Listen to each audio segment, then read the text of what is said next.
The problem of the sexes. The object of this work is to deal with, and if possible, throw some light on, the problem which has confronted humanity since the beginning of time, which it has never been able to solve, and out of which most of its miseries have arisen. The problem of the sexes. To show the many errors of the two sexes and point out the way in which they may be overcome and harmony brought to both halves of the race, so they may ascend together and both be blessed with happiness. Womanhood will reach its highest culmination in this 20th century, and woman will gradually be accorded full recognition of her natural right to stand by the side of the male on a basis of complete equality. She will have equal voice with him on all important matters, for the two sexes are destined to rule together, and they should work together. Jointly, they are of inestimable value to each other and to future civilizations. Woman's position broadens and improves with the march of civilization and human progress. The whole race is gradually advancing. The higher it rises in the scale of civilization, the more this advance becomes apparent. Brute force is replaced by gentleness, kindness, civility, and altruism, qualities that, in the rudder ages, were regarded as effeminate. As man progresses, he grows more like woman. To some extent, he is becoming feminized, that is, he is gradually adding to his character the virtues that woman already possesses. She is therefore justified in asking for a position of equality. While the men of past ages looked upon woman as an inferior being, this view was gradually modified and changed as advancing civilization broadened and enlarged the mind. Though first fascinated by woman's charms, she soon became valued as the great consoler and inspirer of men. It is well known that the men who have worshipped women have been among the greatest of their time. Dante and Petrarch were first to sing the praises of woman, sublime in her soul, comprehensive in her intelligence, the real guide and guardian angel of mankind. According to Plato, man and woman formed only a single being in the world beyond this. They have been separated on this earth, and afterward each fraction seeks the other. Jacob Boehme also believed this. In one of his books it is written, Adam, created after the divine image, incarnated in himself the man and the woman. It is only in consequence of sin that the two sexes are separated. There are no men who possess masculine qualities exclusively, nor women wholly those of women. Some men possess more of the masculine qualities than others, some women more or less of the feminine. Love is what? The result of influences that femininity exerts upon masculinity, and vice versa. There is perfect love when the man and the woman who love each other form a perfect whole. As for example, when a man with 80% of maleness is married to a woman who possesses 20% of this quality. This would make a perfect whole, and in consequence form the basis of an ideal love. The physical expression of the law under which this mutual attraction takes place is called the law of chemical affinity. It is this wonderful law which controls the union of the sexes and their happiness. It is, unfortunately, rare that a couple will possess between them the evenly balanced percent of masculinity and femininity which is required to form perfection, the qualities of one sex largely predominating over the other in almost every union, impairing more or less the perfect balance. This lack is ever being felt, although unrecognized as to its nature. Consequently, there is a continual struggle on the part of both sexes, seeking for completion. When it is absent from a union, there will be partings and new efforts, each ever seeking the lacking portion. Until the law of chemical affinity was recognized and understood, the strange attraction between the sexes, with all its accompanying vagaries and variations, seemed unaccountable and arbitrary. Now, however, we recognize that it is nature's way of seeking to restore the disturbed balance of things and to make of her imperfect children beings that are perfect. At the present stage of our evolution, there are no perfect types, either masculine or feminine. The proper relation of the sexes. We will now proceed to the consideration of the most difficult problem of the age, the relation of the sexes in wedlock. The present standard of morality in marriage is the growth of ages. In fact, few people think that there is any moral question involved with reference to the sex relation between husband and wife. But that, a marriage ceremony having been performed, they are entitled to enjoy the gratification of their desire to the fullest extent. No logical reason exists for this view, and none can be given. The argument has been advanced that muscles which remain unused wither and in time become atrophied. This, of course, is true, as applied to the muscles of the body, and if one of its members were deprived of the power of movement, say by bandaging an arm or a leg tightly into one position, its muscles would become fixed and rigid and would lose their power.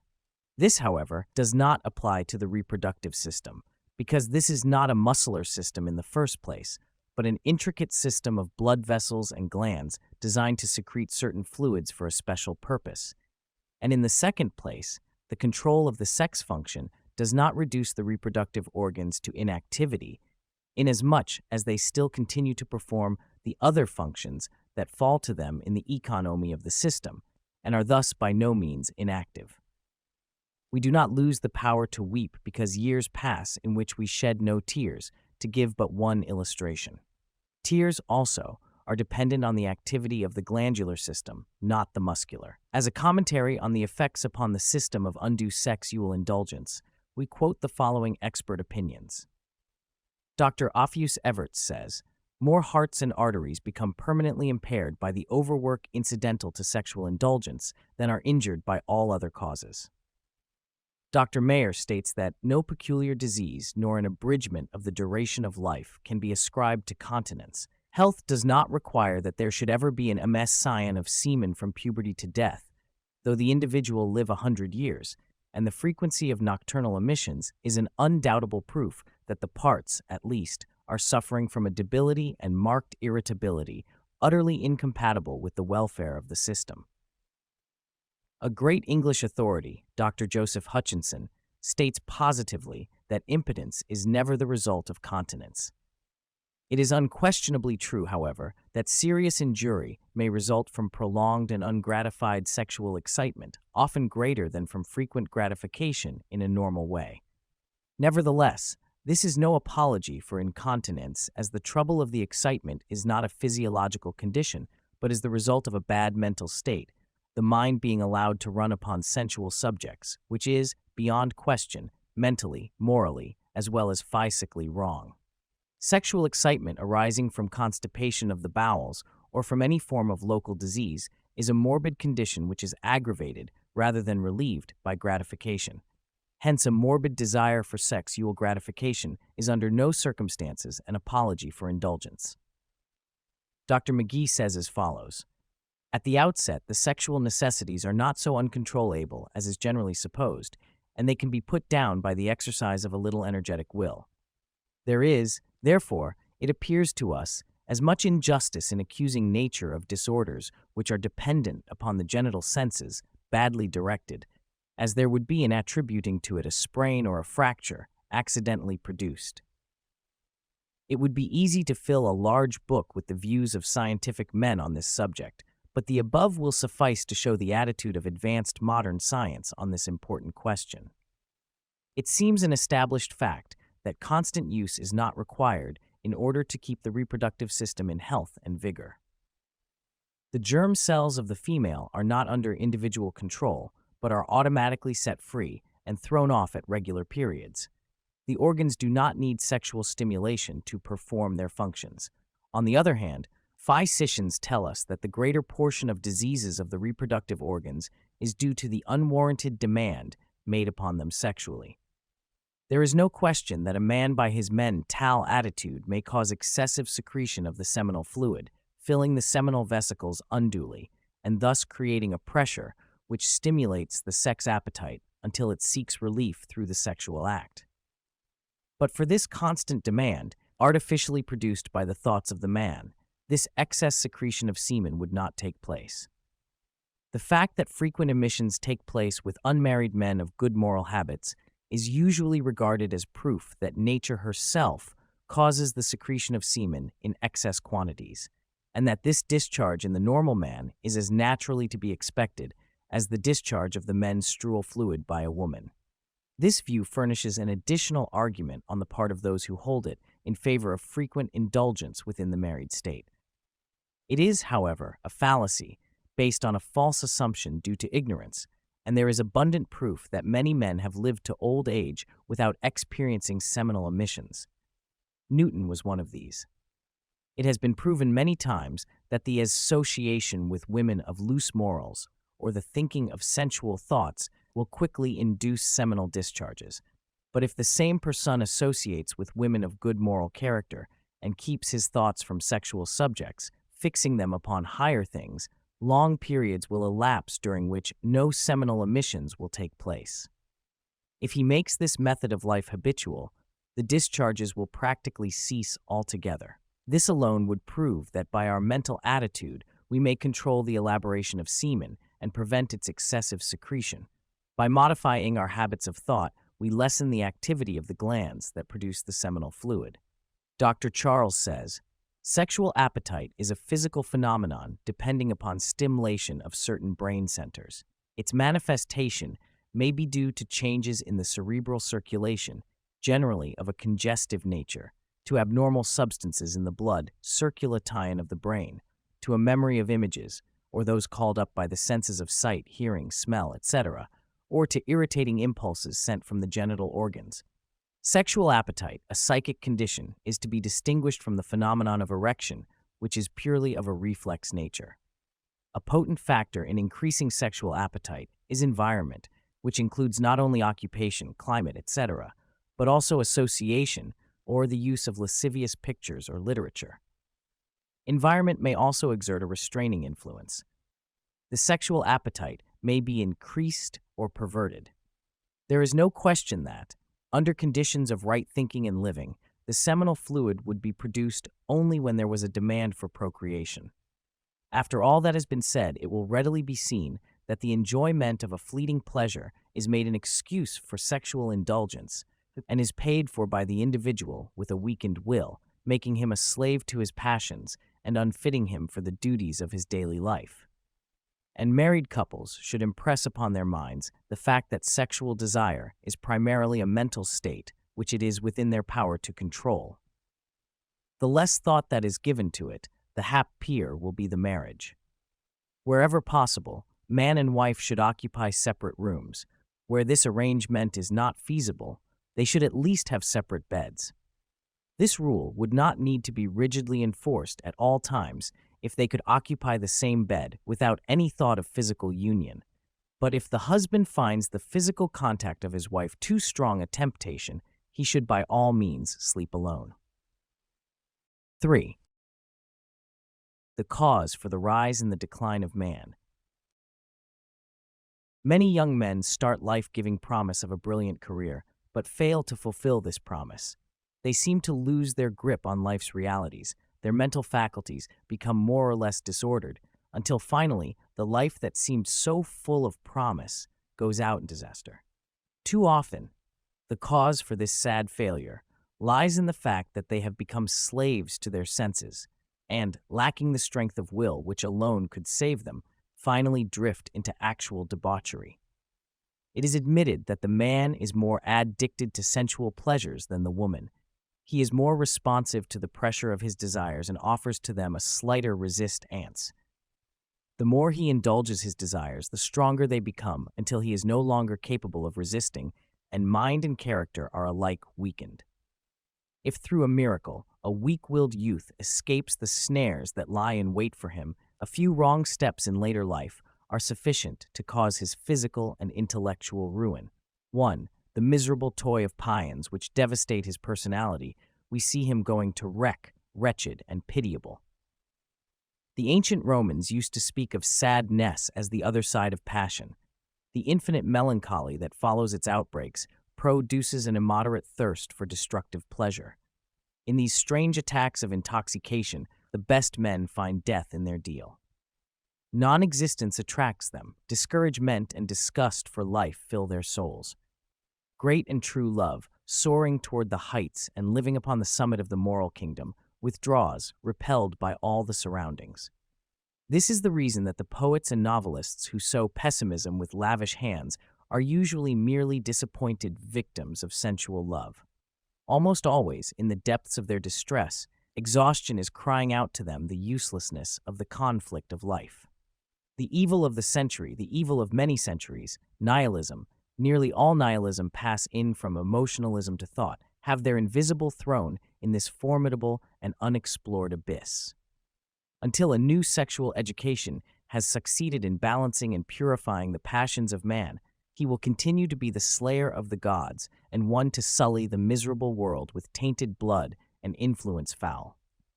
Man must become more chaste. He must learn to shield himself from the unwholesome factors which prematurely arouse his sensibility. The youth must be taught of the poisons which lie behind the pleasures that allure him.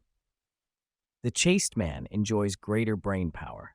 How many geniuses are dead before having lived? How many great minds, irremediably destroyed by misguided voluptuousness, are cut down before having expended for the human race 1/10 of the treasures of their knowledge?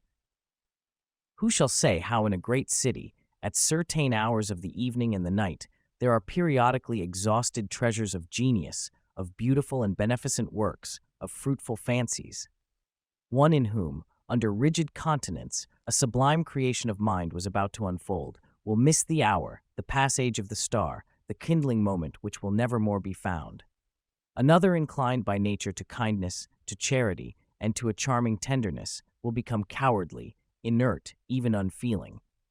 The character, which was almost fixed, will become dissipated and volatile. Unbridled passion has been the ruin of many a great man who might have been almost sublime had he not been crushed by voluptuousness. Listen to the cry of the poets of all ages, and you can detect the cause of the sufferings and the ruin of many, like the tiny, almost imperceptible speck, which gradually attacks a magnificent specimen of fruit and destroys its aspect of beauty. The little physiological trifle, the slight resistance to love, forces man to descend from the heights of sublime ideas and acts, and are to exist only in the dust of the earth. When shall we recognize our higher interest and work solely towards it? The answer to this question is associated with the sexual education of the future.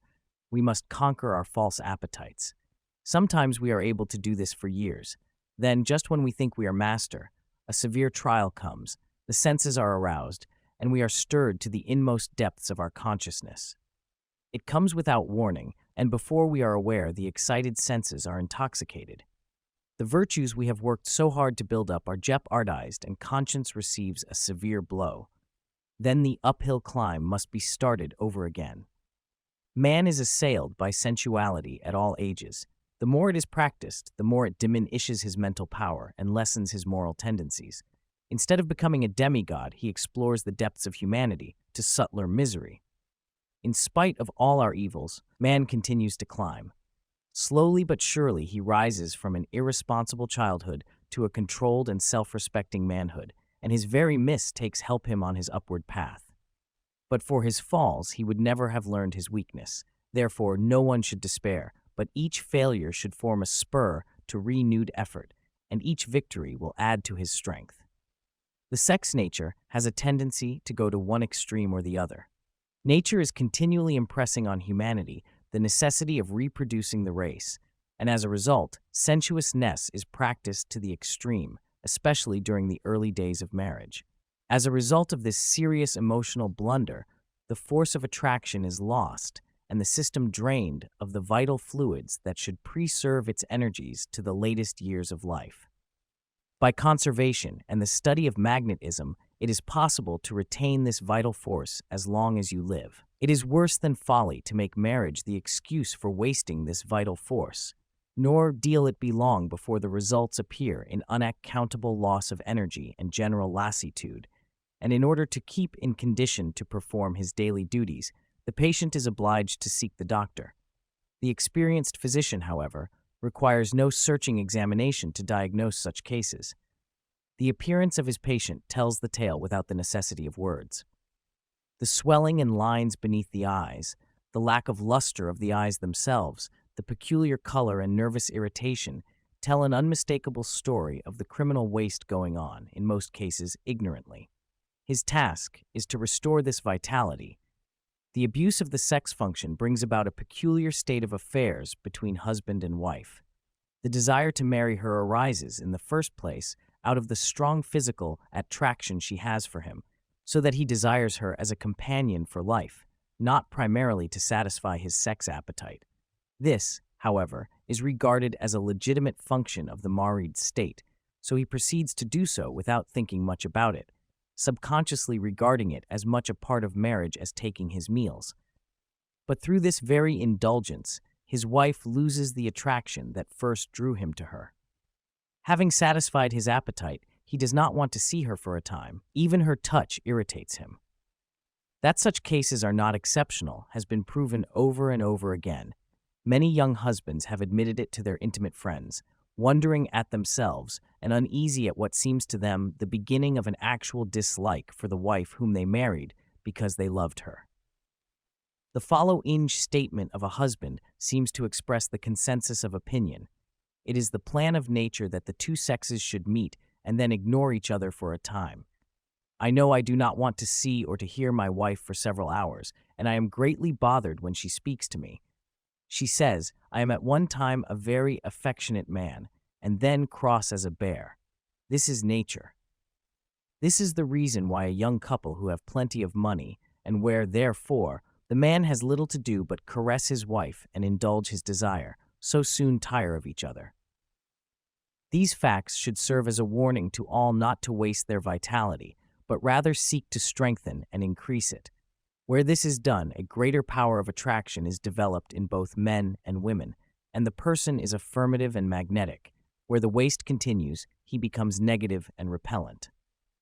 The most disagreeable of persons is the one who has wasted all of his vitality, retaining no magnetic force. The brain, being the greatest sufferer, cannot do its best work. Each one can prove this for himself by observing such men and women as are addicted to sensuous lives who come under his notice. The roue and the prostitute never achieve anything, and no one expects it of them. They are not found in positions of trust and accomplish nothing of value in the world because they are incapable of mental achievement. In fact, they represent the destructive forces of nature. Many geniuses who accomplished wonders in a few years and gave brilliant promise for the future have suddenly found themselves deprived of their mental powers as a result of giving way to their sensuous nature, and it has been repeatedly proven that a sensual nature cannot produce anything of lasting value. Such an ending to the upward flight of a nature which had early given promise of a high career is sad to behold. No man who does not have good control of his sensuous nature should marry under 30.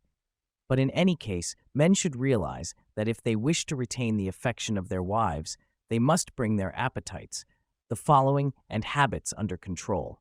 Story will give a practical illustration of the principle taught in this work. A young man had won the affection of a very beautiful and talented woman of wealth. She was not yet 30, and possessed all the qualities which make an ideal wife. The young man was about her own age, and in the full vigor of a healthy manhood, being a man of good principles who had conserved his forces all his life. He too had wealth and a good profession, so that the contemplated marriage was regarded by the friends of the couple as one of the most suitable and most certain to bring happiness of any that had occurred in the city. When the time set for the marriage was not more than 2 months off, the young man was unanimously elected to the membership of a new club of wealthy men. It happened that these were men of a kind with which he had not before come into contact. It may also be that the thoughts of his approaching marriage had awakened his desire to a greater extent than had ever before been the case. The fact is that through this new companionship, he was introduced to the half-world and at once fell into the snare of sex indulgence. When calling upon his betrothed, he was in the habit of appearing at her home shortly after 8 o'clock in the evening. He continued to call at the accustomed time, but left his house an hour earlier than usual, spending the intervening time at a certain house he had begun to frequent, and going from there to his betrothed. On the very first occasion he did this, the lady said to her mother, "Charles seems different this evening. He is neither as entertaining nor as magnetic as usual."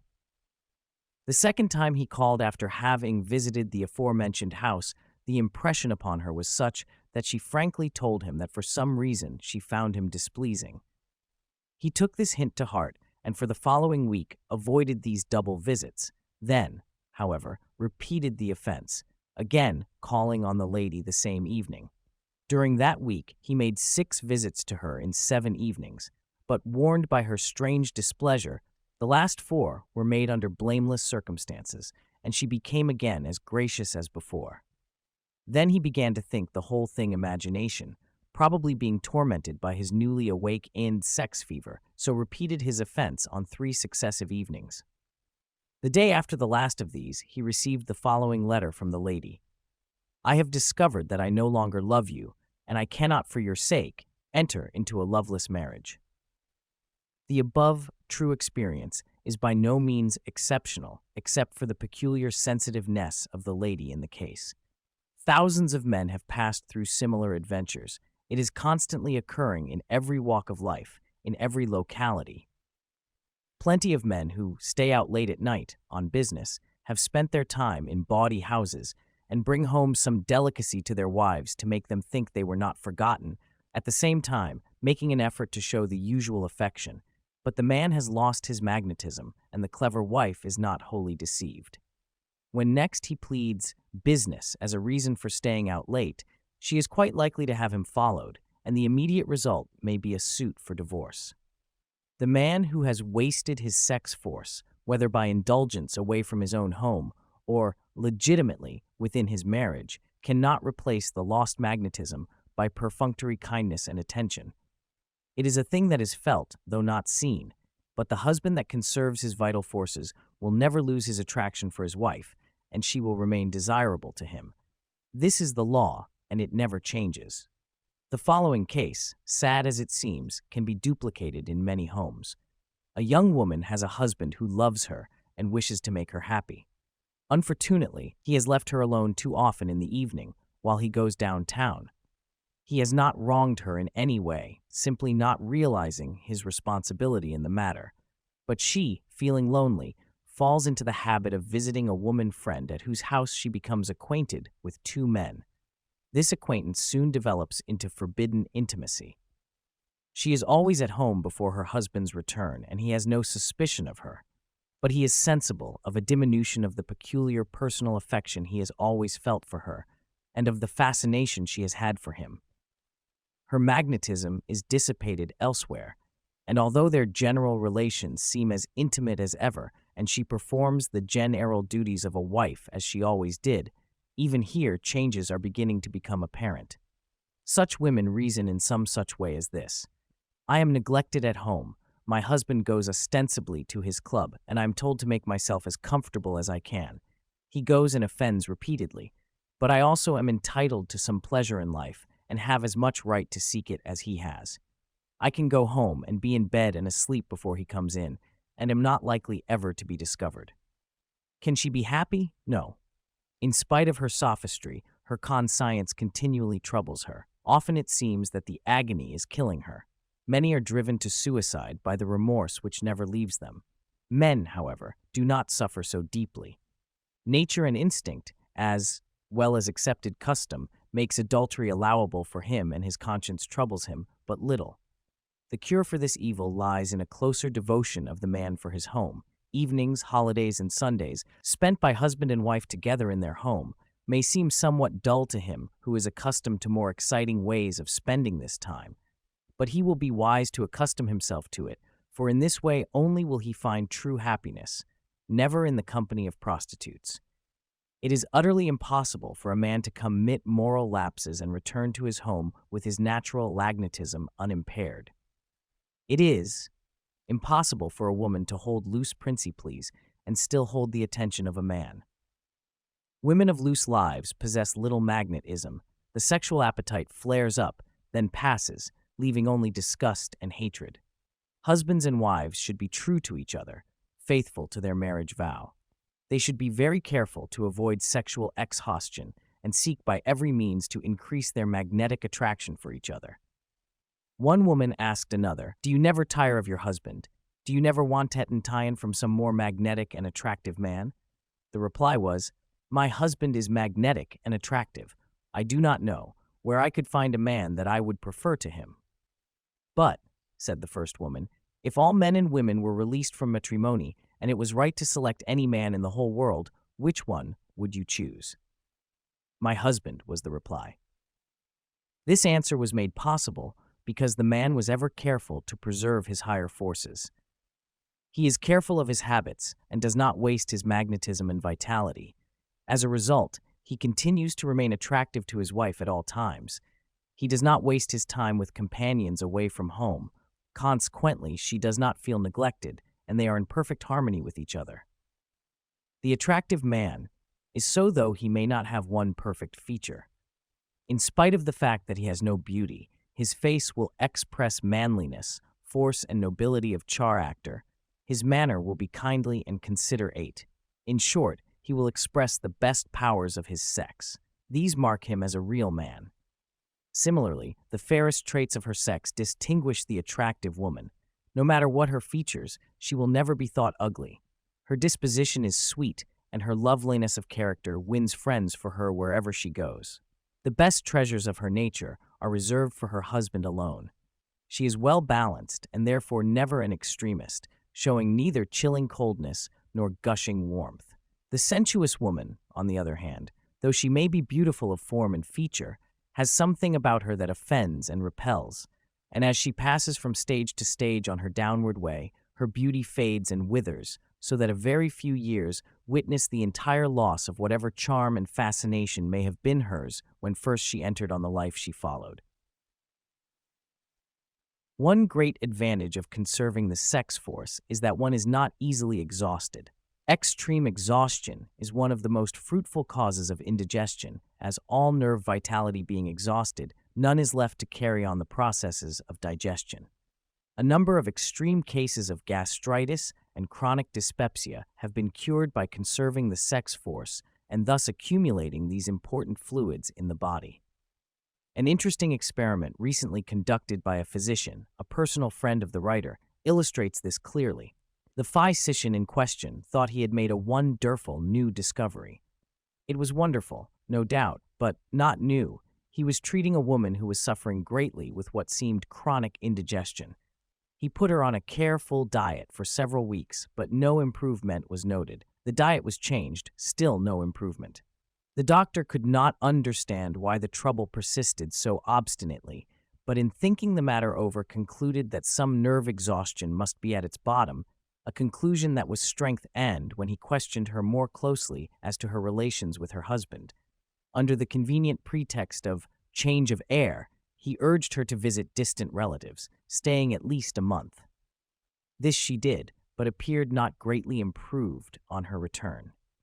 On the very day she returned, her husband was called to what seemed his mother's deathbed. She lingered, however, and the young man, who did not wish to be absent when she passed away, remained for a month. During the second week of his absence, the sixth of their abstinence from each other, the wife began to show a decided improvement, until when the husband finally returned in the 8th week, she had not a trace of indigestion. He was only home a week when it returned in force. The loss of sex force generally has the effect of weakening the stomach. Doctors have said many times, if this man or this woman will live alone for a month, the stomach will regain its strength and tone, and digestion become easy and normal. The lives of many men and women would be saved by conserving the sex force, which gives life to the stomach, restores vitality to the nerves, and thus enables them to digest the food they eat. Many other painful complaints are caused by the loss of sex force, among which is neuralgia. Many women arise in the morning with a headache, which is due to loss of vital ED.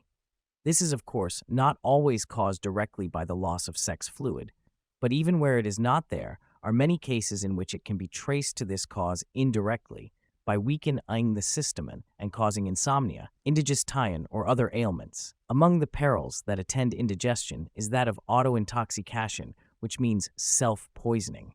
The undigested food ferments in the stomach or intestines, and the ferment causes the formation of virulent poisons, which are taken up by the circulation and distributed through the system, affecting especially the vital organs, heart, lungs, liver, etc. The writer recently saw the statement, made by an eminent professor, to the effect that poison had been found in the intestines of persons caused by ferment and decay of undigested food that was similar in character to, and even more dangerous than the deadly curare used by some South American Indiana to poison the tips of their arrows, and which they make from decaying animal tissues. Many deaths of persons attributed to other more or less obscure complaints are really caused by these poisons. Statistics have been compiled showing that 93% of all the neuralgia in the world is suffered by married persons, as well as 79% of all the indigestion, the most sensuous being the worst sufferers. The advantages arising out of the conservation of the sex force may be briefly summarized as follows. 1.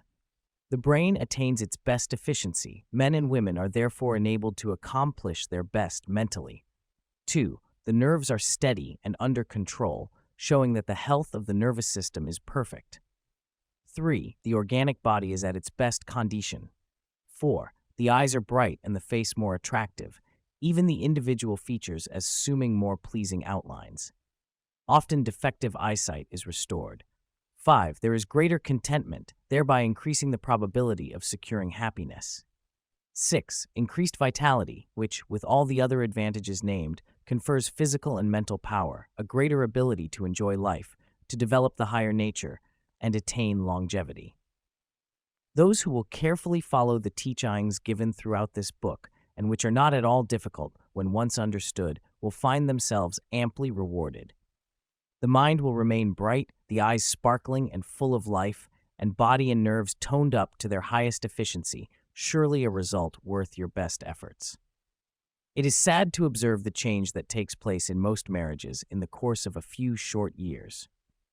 The freshness of youth and brightness of spirit are replaced by lassitude and weakness. Indigestion and neuralgia make their appearance, and instead of the expected happiness, there is constant irritation of mind. The wise will avoid these distressing results by cultivating their powers of self-control from the very beginning. The development of the higher force is the most to be desired of all things in matrimony. It is this that makes husband and wife find happiness in each other's presence. It gives charm to the voice and prompts the delicate attentions that give equal pleasure to bestow as to receive. A touch of the hand, a light pat on the shoulder, and they experience the same exhilaration of heart that took place in the first days of their marriage. Truly, a most remarkable regenerator, and wonderful the change it works. How different from the method pursued in most families where self-indulgence forms the key to action.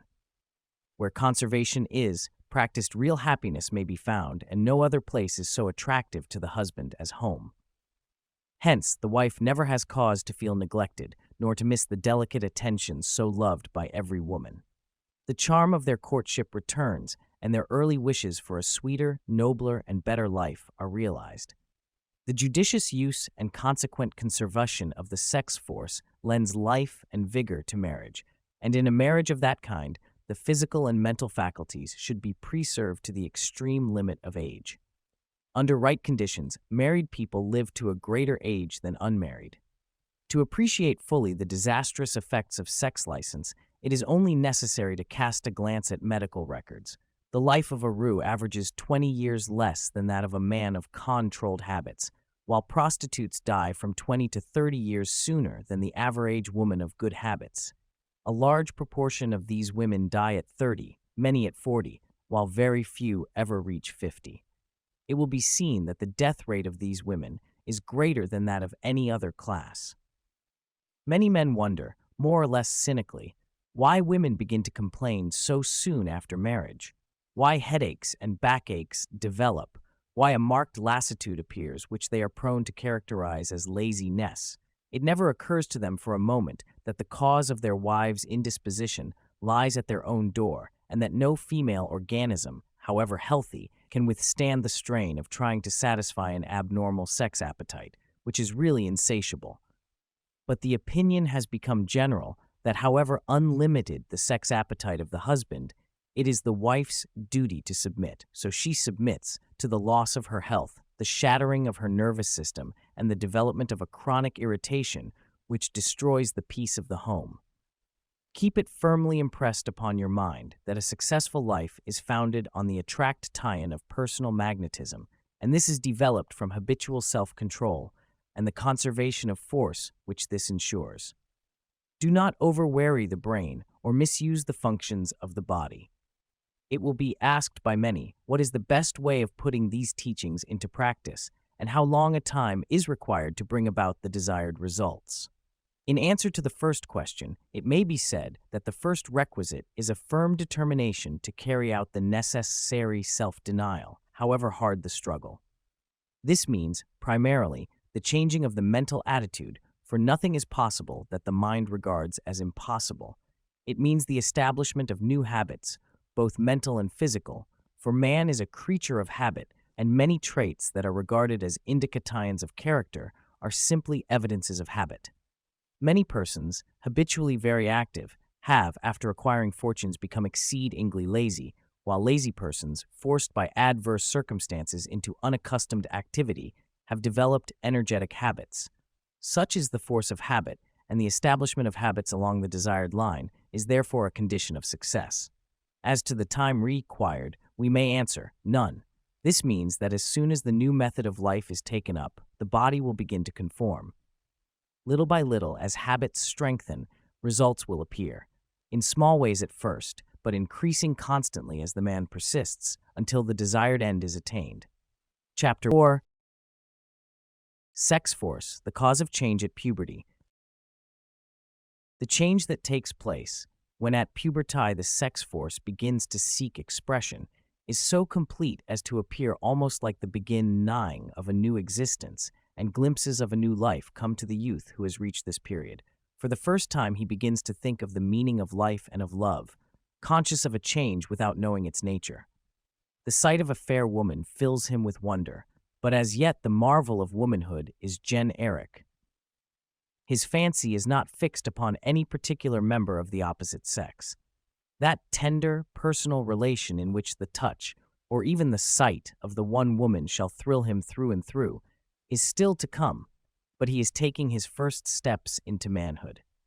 Few people realize fully the strength of sex force at this period of the life, or the important function which underlies its expression, the longing for parentage which is implanted in the human soul.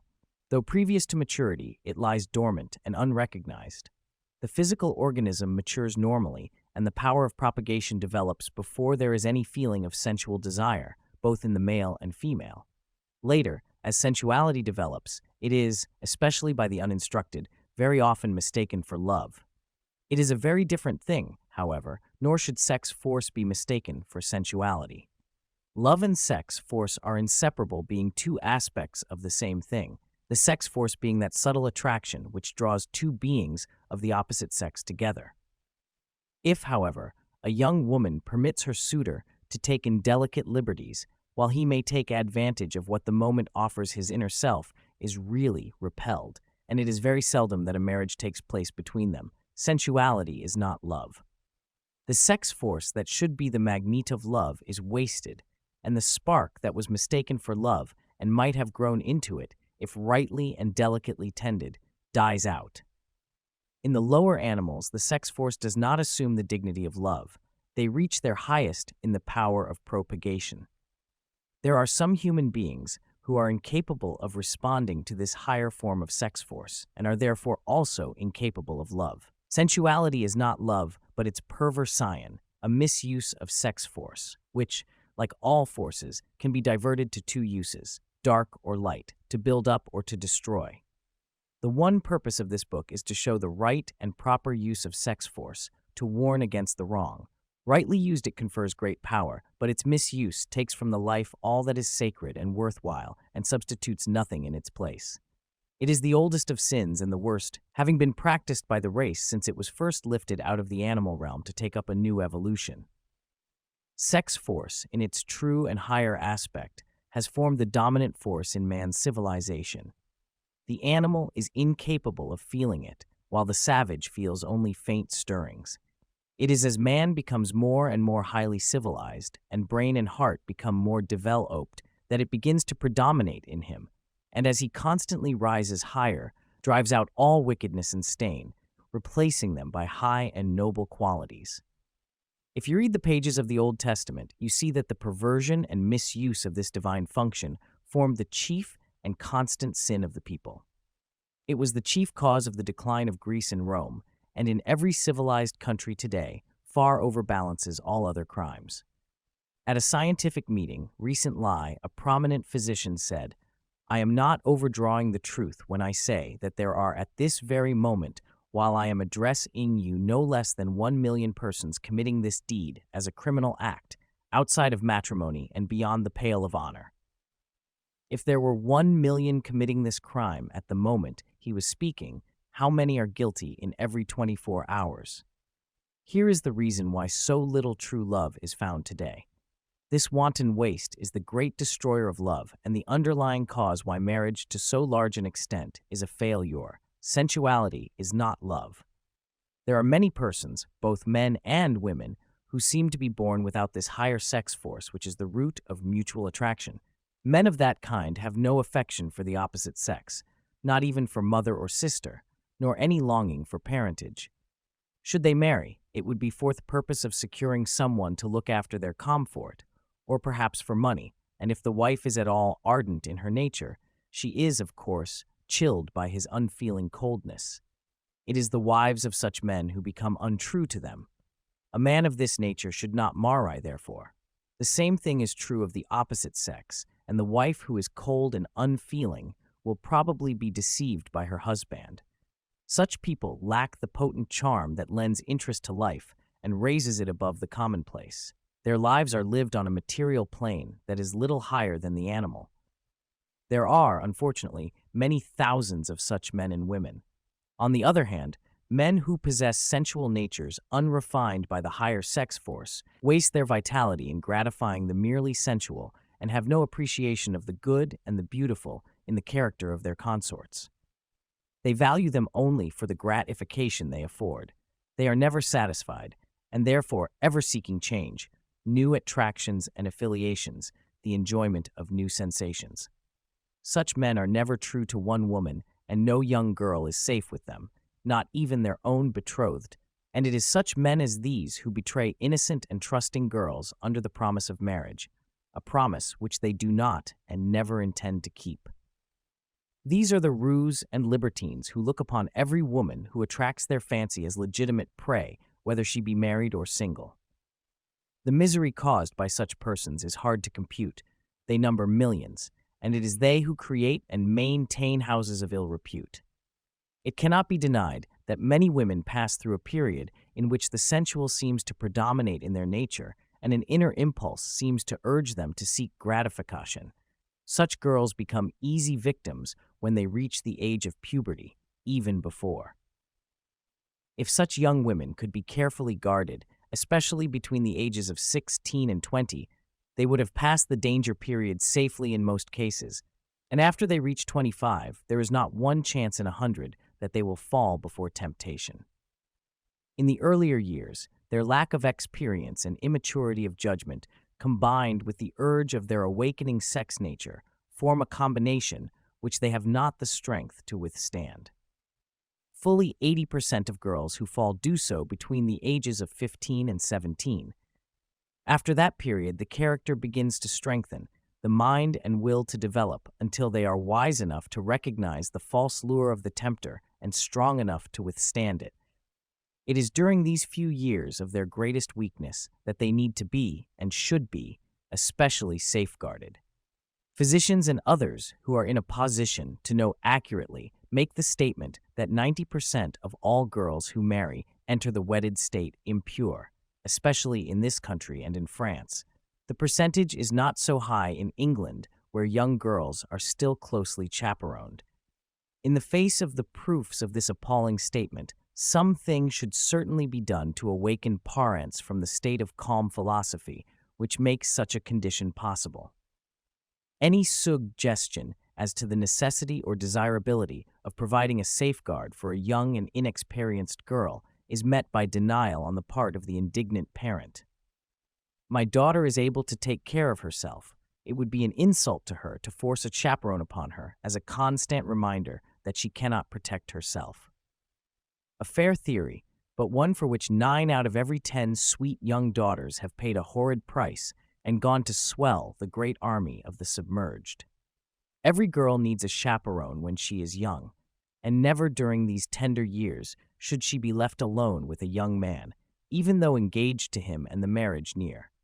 In one town, known to the author, so many young girls went wrong that the parents called a special meeting to consider the situation and its causes, the result of which was a common resolution to the effect that no man should be permitted to be alone with a young girl at any time before marriage. The young girl's name was protected in this way, and no man whose intentions were honorable could find a real objection. If he contemplated marriage, he first secured the consent of the parents and then sought that of the daughter. If a man's intentions are pure, there is no need of personal privacy before marriage. It is true that all lovers have many things to say to each other only, and which no third person should hear, but no chaperone is ever so close to the ear of the young that these things could not be said. Even in a crowd, one may speak to another without being overheard. Young men and women who are contemplating marriage should find pleasure and profit in studying each other and preparing for their new responsibilities during the months which precede that event, rather than in the fondling and embracing in private as is too often indulged in, and which removes the bloom from their love. Thus they would enter into wedlock with a better guarantee for lasting happiness. Men do not, as a rule, start on a career of wrongdoing willfully.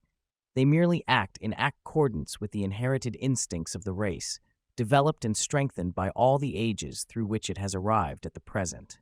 They fall before temptation because this racial impulse is stronger than their willpower. Logically, therefore, the first thing to do in order to overcome sensuality is to strengthen and develop the will. This statement, of course, applies to both sexes. We have seen how the abnormal development of this racial sex instinct, unaccompanied by a corresponding development of the higher or moral nature, make rogues and libertines of men. The female sex, generally speaking, seems of a finer moral fiber, especially with regard to the sex function, but instances are not few in which women have been victims of a sex fever as virulent as that which perverts some men. This is sad but true, and no means have been found to cure this condition. 2 instances may serve as illustration. A young girl had been betrayed at the age of 16. A year later, she married a wealthy man who had been attracted by her wonderful beauty. His time being his own, he was able to devote himself entirely to his lovely young wife, and his wealth enabled him to gratify her every wish. In spite of their almost constant companionship, however, she contrived to slip away from time to time under pretense of social engagements to meet other men, and it was later shown and proved by her own confession that she had had relations with no less than 6. She was examined by experts as to her sanity, but seemed in every way sane and normal, except in the one respect of being unable to curb her sex appetite. Another woman, who married a man worth 5 millions, committed adultery within 60 minutes after the ceremony by prearrangement with a former sweetheart. As before stated, such types suffer from a sex fever, which it has been found impossible to cure, and it seems useless to waste time in the effort. The only safeguard a man has is to study her habits and propensities carefully before marriage. If she cannot stand the test before marriage, she cannot after. It must not be concluded, however, that all girls who have fallen from the moral standard required by the social law belong to the above category. Many have been deceived and dropped, and, knowing no way to raise themselves out of the abyss into which their misplaced confidence had thrust them, recklessly abandoned themselves to the only life that seemed open to them. Of these, however, many, recovering in time from the recklessness of despair, determined to live a new life and sought new opportunities in distant lands, where by hard work and sincere effort they gained good repute, often married well, and made faithful wives and good mothers. All who are married, both men and women, should ask themselves in all seriousness, do I possess this higher force, the true sex force, or only its animal counterpart? The happiness of your marriage and the success of your life depend on the answer. If you find it negative, then proceed at once to develop this force and raise your life to a higher level. Learn the beauty and the power of affectionate respect for your partner, and do not make the mistake of thinking that delicate consideration is an evidence of coldness of feeling. It is quite the contrary. If your sensual nature is strong, learn to exercise control. You, yourself, the real man, are strong only in proportion as you can control your desires and appetites.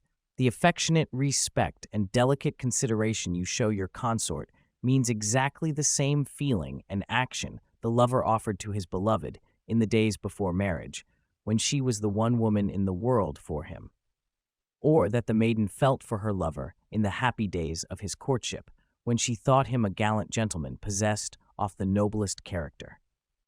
The man who is coarse and indelicate during courtship cannot be considerate in marriage. No high-minded girl should listen to him for a moment, though he be the possessor of millions. On the other hand, no high-minded man should choose as a wife a woman of coarse tastes and dull mind. Such marriages bring only disaster. A case is known to the author in which the wife, though very rich in her own right, is coarse of character and dull of mind, while the husband is a handsome man, younger in years, and with neither affection nor respect for his wife, whom he married solely for her money, having previously often declared that he would never marry a girl without money. He sees his mistake now, as he is encumbered with a coarse, dull-witted and aging wife, while she still has, and keeps, the money. There can be no true and lasting happiness without the higher force, but no married couple need assume that because their marriage has hitherto been lived on a merely physical and animal basis, that it cannot be raised to a higher. It can, and there will never be a better time to begin the transformation than now. If marriage took place for breeding purposes only, there would be no need for the higher force, but it has another and a higher purpose. And unless this is recognized, man will never extricate himself from the bonds of his animal nature and cannot attain happiness. Men who complain that their wives are cold, uninteresting, and unresponsive should ask themselves what they themselves are doing to correct this condition, or whether they themselves do not fall short in many important particulars. These men should take up a definite course of study and training, such as is set forth in our book, shortly to be issued, on mental magnetism. They will then be able not only to overcome all shortcomings in themselves, but so influence their wives that the coldness complained of will be effectually melted and replaced by tenderness and attraction. If such a husband really cares for his wife, it will be his greatest happiness to assist her in developing the sweet and tender side of her nature. Our book on advanced personal magnetism furnishes a thorough course of instruction in this development, and results are certain if the rules taught therein are carefully practiced. This development course does not merely consist of theory, but has been successfully followed by thousands of students who have obtained practical results by putting into practice its rules. There is nothing difficult about them. They have been tested for many, many years, and always with satisfying results. This is why we say that you can absolutely change the nature of a wife, as well as improve your personal conditions, by the use of the higher force developed through the study of our 2 courses on magnetism. Chapter 5. The great subject of sex force is being more widely recognized as of vital importance and more carefully studied every year. In the real sense, it is the force underlying that mysterious inward power of attraction which we call magnetism, and is accompanied by well-marked traits of character. The person that possesses courage, good sense, and discretion will always be admired and have friends, but he who is timid and fearful repels friendship. The driver who runs over a child and then whips up his horses and makes his escape, leaving the injured one to suffer, proves that he is lacking in character, and while this condition remains unchanged, will never be a success. He does not possess the traits which would inspire confidence either in business or social relations. On the other hand, the man who would risk his life rather than injure a child has the character that draws success to him. Personal magnetism is the force which draws to us that which we most desire. This force or quality manifests in different ways with different people in accordance with their individual characteristics, but whatever the manner of its expression, the force that brings you what you wish, is personal magnetism. It is not illusory or fleeting, but practical and permanent. It is not an affectation, but the expression of a natural quality admired by all who come under its influence. And it has been practically demonstrated that it can be acquired by following certain rules. No one will choose a companion whom he does not find agreeable, but if the latter does not possess something more than the ability to be agreeable, he very soon becomes tiresome. A woman may be married to a man who is never unkind and never finds fault, accepting everything as a matter of course. Nothing seems to affect him one way or the other. His daily life is a mere grind, nothing more. Such a man would become detestable to his wife in time. She wants to feel that he possesses human emotions and feelings. A smile is pleasant enough, but there must be something back of that smile. A man may have good manners, an attractive personality, a good carriage. These are the accompaniments of magnetism, but do not constitute magnetism. Something more is needed, or he will not attract. It does not take long to see through a transparent surface. The real man will soon be recognized. To develop magnetism, we must make use of means. These are the tools with which we build, but they are only tools and cannot do more than their nature permits. Necessary means to the acquiring of our end, but not the force. It is therefore important for the student to be able to recognize the end for which he is striving from the means he takes to reach it. He must make use of them, or such magnetism as he may possess cannot find expression, but without the inner force, the method alone is useless. A man meets a young woman who at once attracts him so greatly that he makes up his mind that she is the only woman in the world for him, and determines, if possible, to win her. If she has the manners and refinement of a lady, he knows that he must prove himself a gentleman to win her attention. He will be careful to exhibit himself at his best, while in her presence at least, and his strong effort will so influence his conduct at all times that the change produced becomes noticeable to all who know him. He has reached a turning point in his life, takes a new interest in his work, thereby winning the favor of his employers as well as substantial advancement. The effort to make himself worthy of and win the object of his affections causes him to use his best endeavor to make good. The lady, on her part, aware that he has placed his affections upon her and is endeavoring to win her, observes his increasing success with interest and pleasure, and by her kind encouragement spurs him to further effort. What really happens is that in this congenial companionship between two members of opposite sex, two poles, the positive and negative, are united, forming a magnetic battery through which magnetic forces pour into both.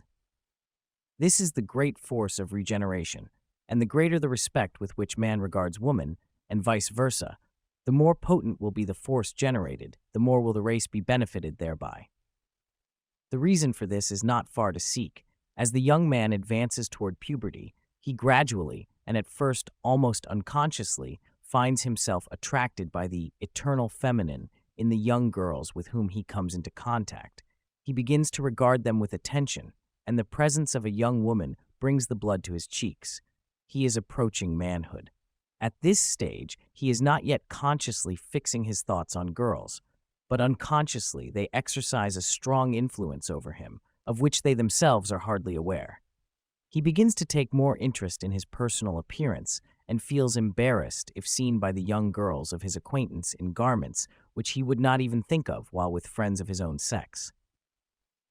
It is the opinion of many scientific men that, if the propagation of the race were the only purpose of sex, two sexes would be unnecessary.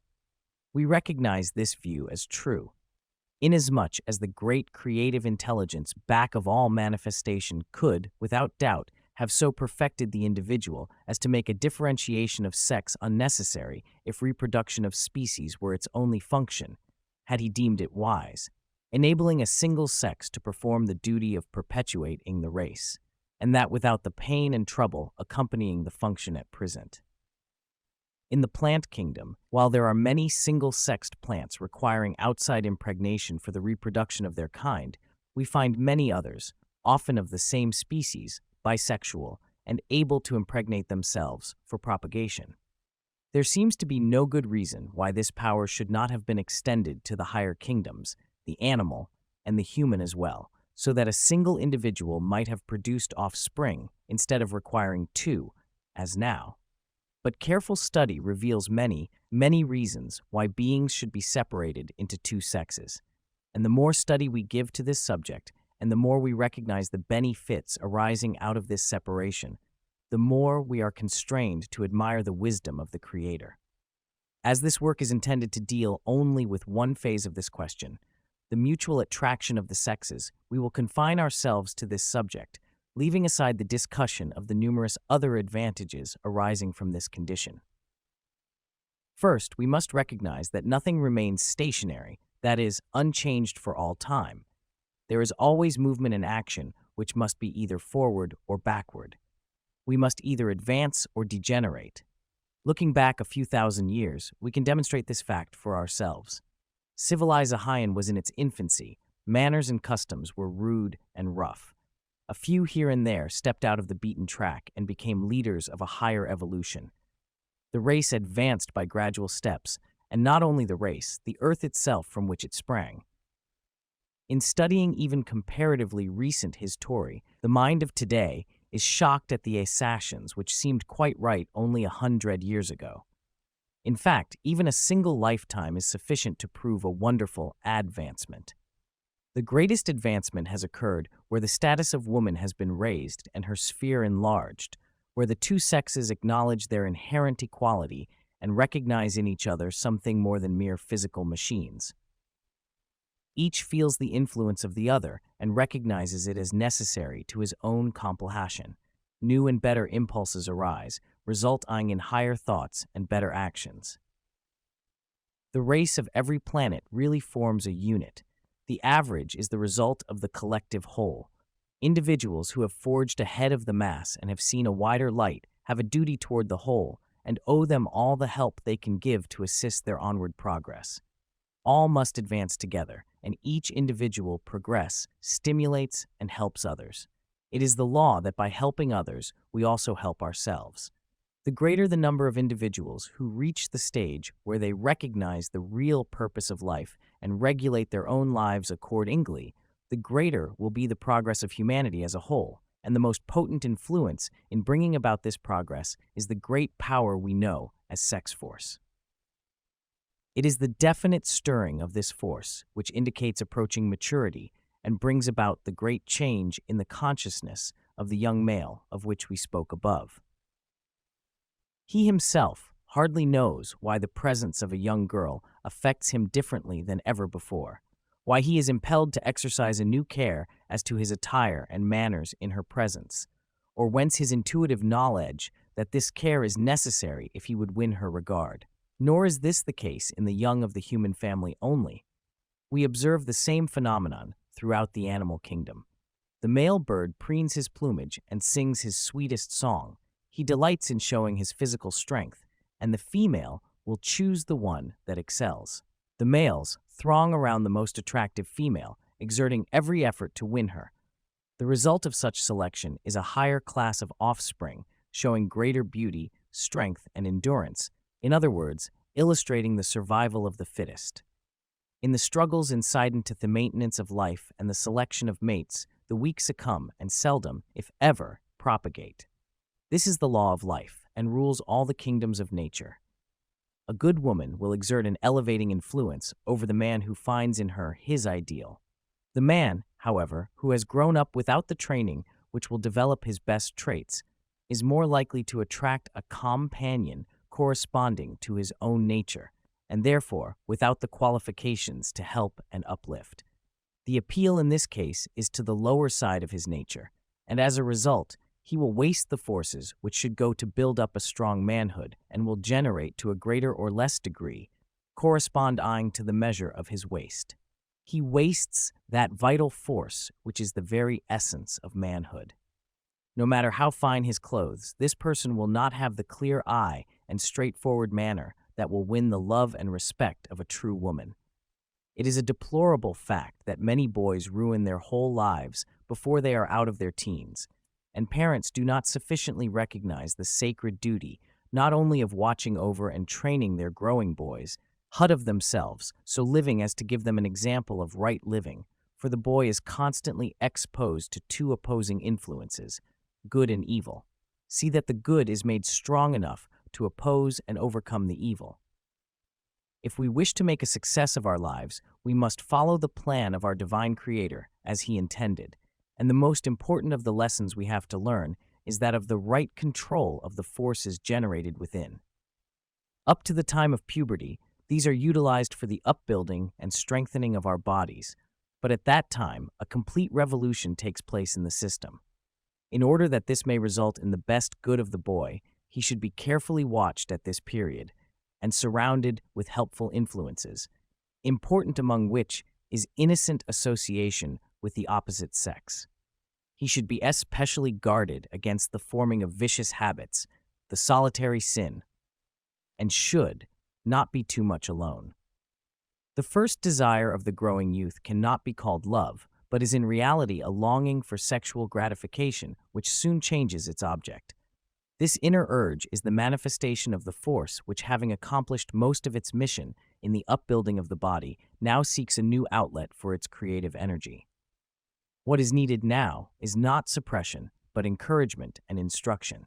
Any influence that will make him more careful in his manner and personal habits is a good one for him, and watchful parents will easily see when he begins to associate with young girls or to devote himself exclusively to one. He will suddenly be careful to polish his shoes, clean his fingernails, give attention to collars and ties, things he never thought of before. As a rule, a father will be quicker to diagnose these symptoms, for he has been a boy himself. To the mother, he is still a child, and the idea that he may be in love seems absurd to her. Similar changes take place in the young girl who has not been unaware of the new improvement in her boy companion. The mutual attraction has begun, and a new period in their lives started, analogous to that of the birds previously referred to. Like them, the male seeks to impress, the female chooses. He who is the most attractive in her eyes will be the accepted one. It cannot be denied that many troubles have arisen out of the association of the sexes, but that is because the great sex force has not been understood and its impulses blindly followed. Aware only of its impelling strength, the possibility of controlling it never occurs to the mind of youth, and when mentioned is at first regarded as impossible. But if troubles arise out of the ill-considered yielding to this great force, its intelligent control and direction develop the best qualities of heart and mind. It develops ambition and fires the youth with a longing to achieve, to rise higher in the scale of being than his father was before him. Thus, it advances civilization. He will defend the woman against all adversity and every attack until his last breath. While on the other hand, for the man whom she has chosen, the woman will strain every nerve to create a home that will be the sweetest place on earth to him. She will suffer trials and deny herself pleasures for his sake, thinking it no hardship. Thus this great force, rightly directed, develops all that is best in heart and mind, arouses latent talents, and advances the cause of the race. When the marriage is inharmonious, however, the magnetic battery is broken and the vital forces are consequently wasted. In such a union, constant disharmony prevails, and not only temper, but also the moral strength and physical health are affected, more or less seriously, corresponding to the degree of disharmony.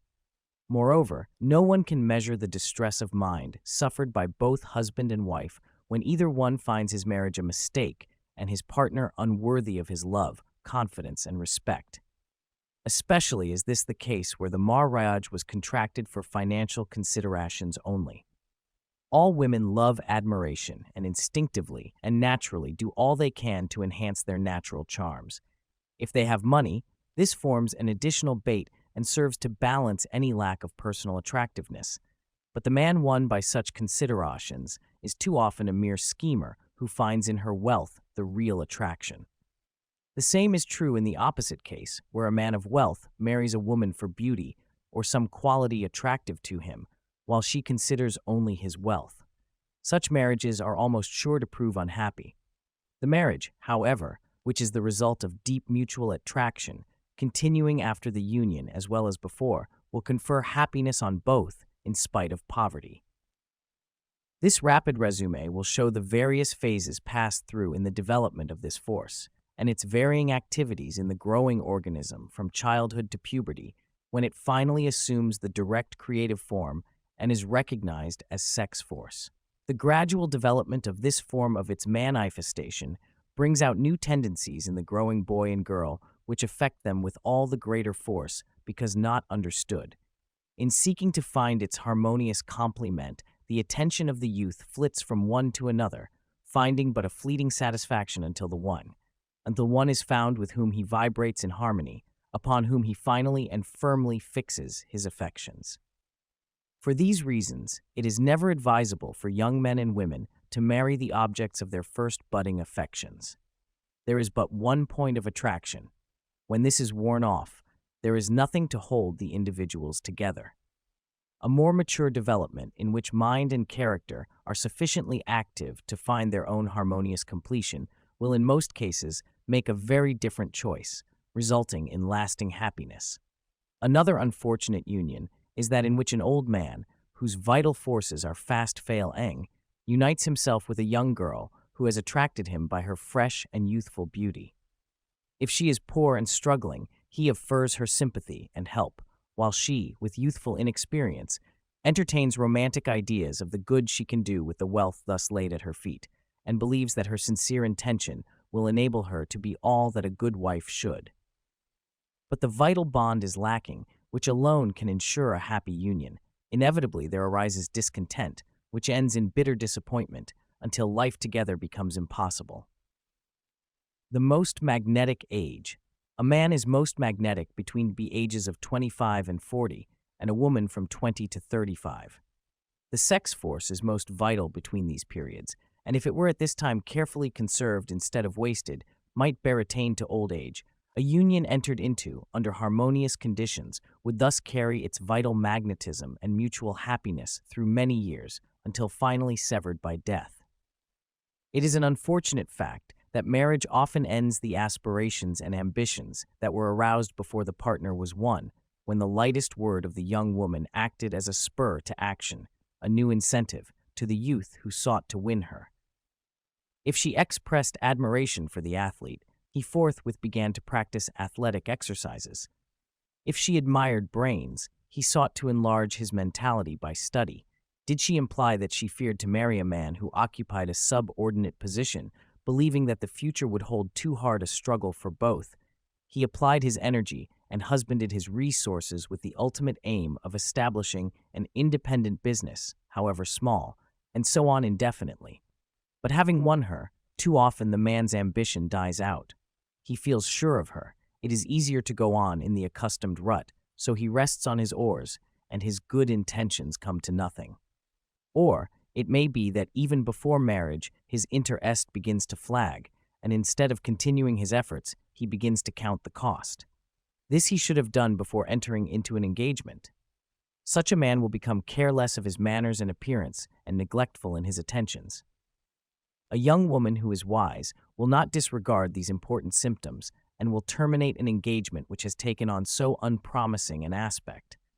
It is always better to be slow in coming to a decision in the first place, carefully weighing in her mind every circumstance and personal characteristic of her suitor before entering into an engagement. And it is well to remember that very often the man who is somewhat slow in his wooing is really most sincere. He wants to be sure, both that the young woman is the right one for him and that he can make her happy. The request on his part, the decision on hers, should both be the result of careful deliberation, and it should be remembered that while it is easy for even an apparently passionate love to turn into hate, it is next to impossible to transform hatred into love. Be patient, young girl, and wait until you are sure of yourself before you give your answer, and when it is given, see that the man of your choice does not relax his efforts to advance your mutual interests under the mistaken idea that having won your consent, no further effort is necessary. The ideal union, both during the engagement as well as after the marriage, is one of the beautiful manifestations of the great universal force. It is the foundation of a useful and happy life, finding its fruition in beautiful and healthy offspring. But the main purpose of sex force is not to propagate the race. It has a higher and nobler purpose, primarily intended to draw the sexes into closer communion with each other by means of its subtle attraction. This communion is designed to develop the spiritual nature of man and transform the individual into a higher and nobler being. Chapter 6. Fundamental Laws of Sex Attraction. The universe is ruled by law, designed to facilitate in the best way its welfare and thus carry out the plan of its creator. This law varies in accordance with the phase of life it is designed to guide and regulate, thus making many laws, some of which are constantly playing upon the individual from the moment of conception to that of death. It is at least a fair degree of knowledge of and conformity to these laws that enables man to achieve health, happiness, and success. If, however, he runs counter to them, he cannot escape the penalty. For instance, the man who disregards the law of health must be content to suffer pain and disease, or else change his attitude and conform, and many men end their lives at less than the average age, instead of more, because they took more liberties with the law of health than their organism was fitted for. Similarly, there are laws governing the use of sex force, which must be observed in order to produce the best results. And the better the general condition of the body, the quicker and more effective will be its action. And this is true in even greater degree when the mind is fixed on high and noble ideals, and when husband and wife have the same interests, creating harmony in the individual nature, as well as in the surrounding atmosphere. The young woman who says, "I want a husband who will love me for myself alone," must herself take means to make this possible. She must remember that herself does not consist of a pretty face. That is a possessed scion which quickly fades, and the attraction that is based on beauty only dies out with its fading. It is the qualities of heart and mind, the inner nature invisible to the eye, that make up the true self, and she who is loved for this self will hold that love through life. It is this, therefore, that should be cultivated, so that the attraction exercised by outer beauty may be deepened into lasting love by the excellence of the inner nature. And many a woman of homely features, but with a beautiful self, is sought and wooed when her more beautiful sister, who is, however, lacking in mind and heart, is left to fade unsought. There is nothing that so saps the springs of life and unfits both men and women for the proper performance of their duty as an ill-assorted and unhappy marriage. It therefore behooves all who contemplate entering this state to make sure that the union is based on mutual fitness. Happiness in marriage depends on certain well-defined laws, of which the first is mutual harmony of nature. This may be determined as follows. If two young people are strongly at one, attracted, giving and receiving attention, but prior to any engagement, and this attraction for the other impels each one to strive to improve himself mentally, physically and ethic ally, it may be assumed that they are harmonious. If one seeks self-improvement and the other does not, they do not fit each other. 2. If this effort at advancement stops in either one after the engagement has taken place, they do not fit each other. The engagement should be broken. 3. If during the engagement, which should last at least 6 months, either party shows a growing lack of interest in the advancement and pursuit of the other, finally dropping individual efforts completely, it shows a temperamental difference that will only increase with time. The marriage would be unhappy, for there is no mutual interest. It should therefore not be entered into. Never marry where love is absent, and because you think you have found a prize, believing that love will develop after marriage. It will not, and a marriage under such conditions is sure to prove disastrous. The attraction between male and female has always been recognized. In the following pages, we will endeavor to show that a definite purpose underlies this mutual attraction, apart from procreation, a more satisfying hypothesis than the old belief offers, giving a more reasonable interpretation of all sexual phenomena. There is a distinct law of sexual attraction, never before recognized, which, as this is a study of human relations, will now be taken up. Everyone has a clearly defined and individual taste with reference to the other sex, but the law of attraction expresses itself in ways that produce a certain similarity between individuals otherwise widely differing.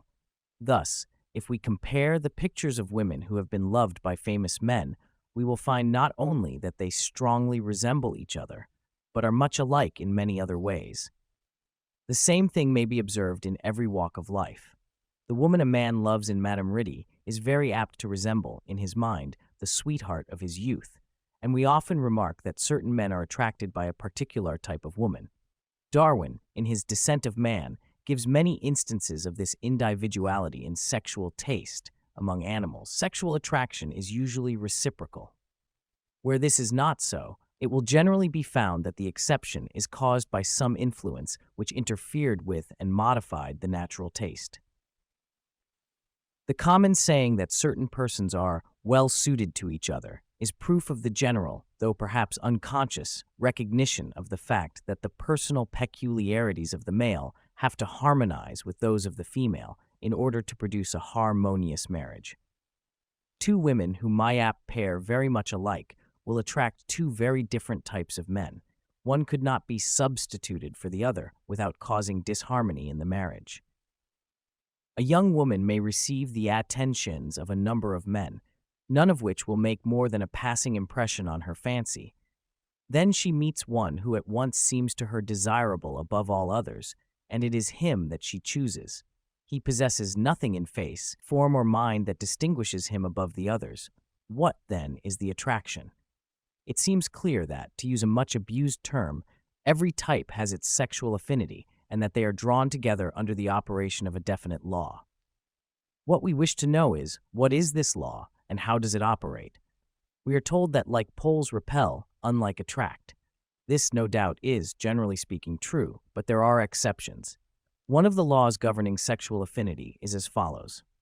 The perfect whole of the human family would have in equally balanced proportions the qualities that belong to both sexes. For the purposes of this work, we will call these qualities maleness and femaleness, as they are the essential qualities which distinguish the sexes from each other. We all know the masculine woman. She possesses a predominance of maleness in her general makeup, while the effeminate man has a preponderance of the feminine principle, or femaleness. If a man possesses 60% of maleness and 40% of femaleness, he should form a union with a woman who had 60% of femaleness and 40% of maleness, thus making up a perfect proportion between them, completing each other. This is the principle to be observed in any union, that the proportion of qualities in one, whatever its percentage, be balanced by corresponding proportions in the other. Another factor in determining mutual fitness is found in racial affinity, and it will be found that the attraction is usually strongest between persons of the same nationality. Two persons of different race will not often be sexually attracted to each other. This is undoubtedly due to the law which governs the preservation of distinct types, a law as yet but little understood, but which offers a fruitful field for study. When a union takes place between two individuals who are not adapted to each other, they will possibly live together until the natural complement of either appears, and then the inevitable law of nature asserts itself, and the makeshift union is likely to be broken. We are not attempting to justify divorce, but only explaining it. There is a natural law of sexual attraction that is not dissimilar to other natural laws. This law shows that there may be innumerable gradations of sexuality. Consequently, there must be selections better adapted to each other than others. One important factor in the situation is the change of sexual taste with advancing years.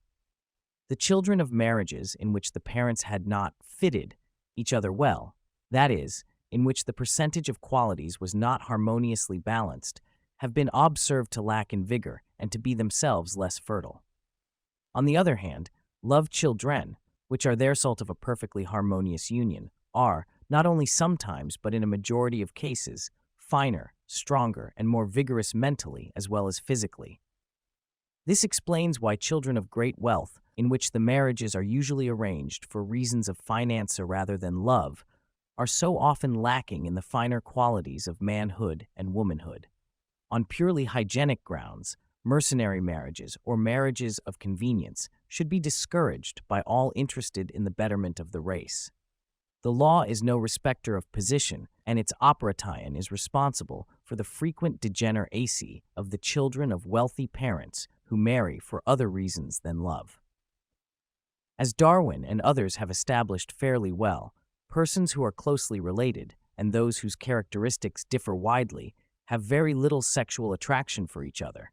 And if, through pressure of circumstances, a marriage does take place between such persons, the progeny will almost invariably die at an early age, or if they survive, will be in feeble health through life and practically infertile. While the offspring of parents who possessed real sexual attraction for each other are not only stronger, but succeed best in every way. This is a rule which is universal in its operation. Chapter 7. Real continence, its value. In the following pages, the word continence will be said in the sense of voluntary and entire abstinence from sexual indulgence in any way.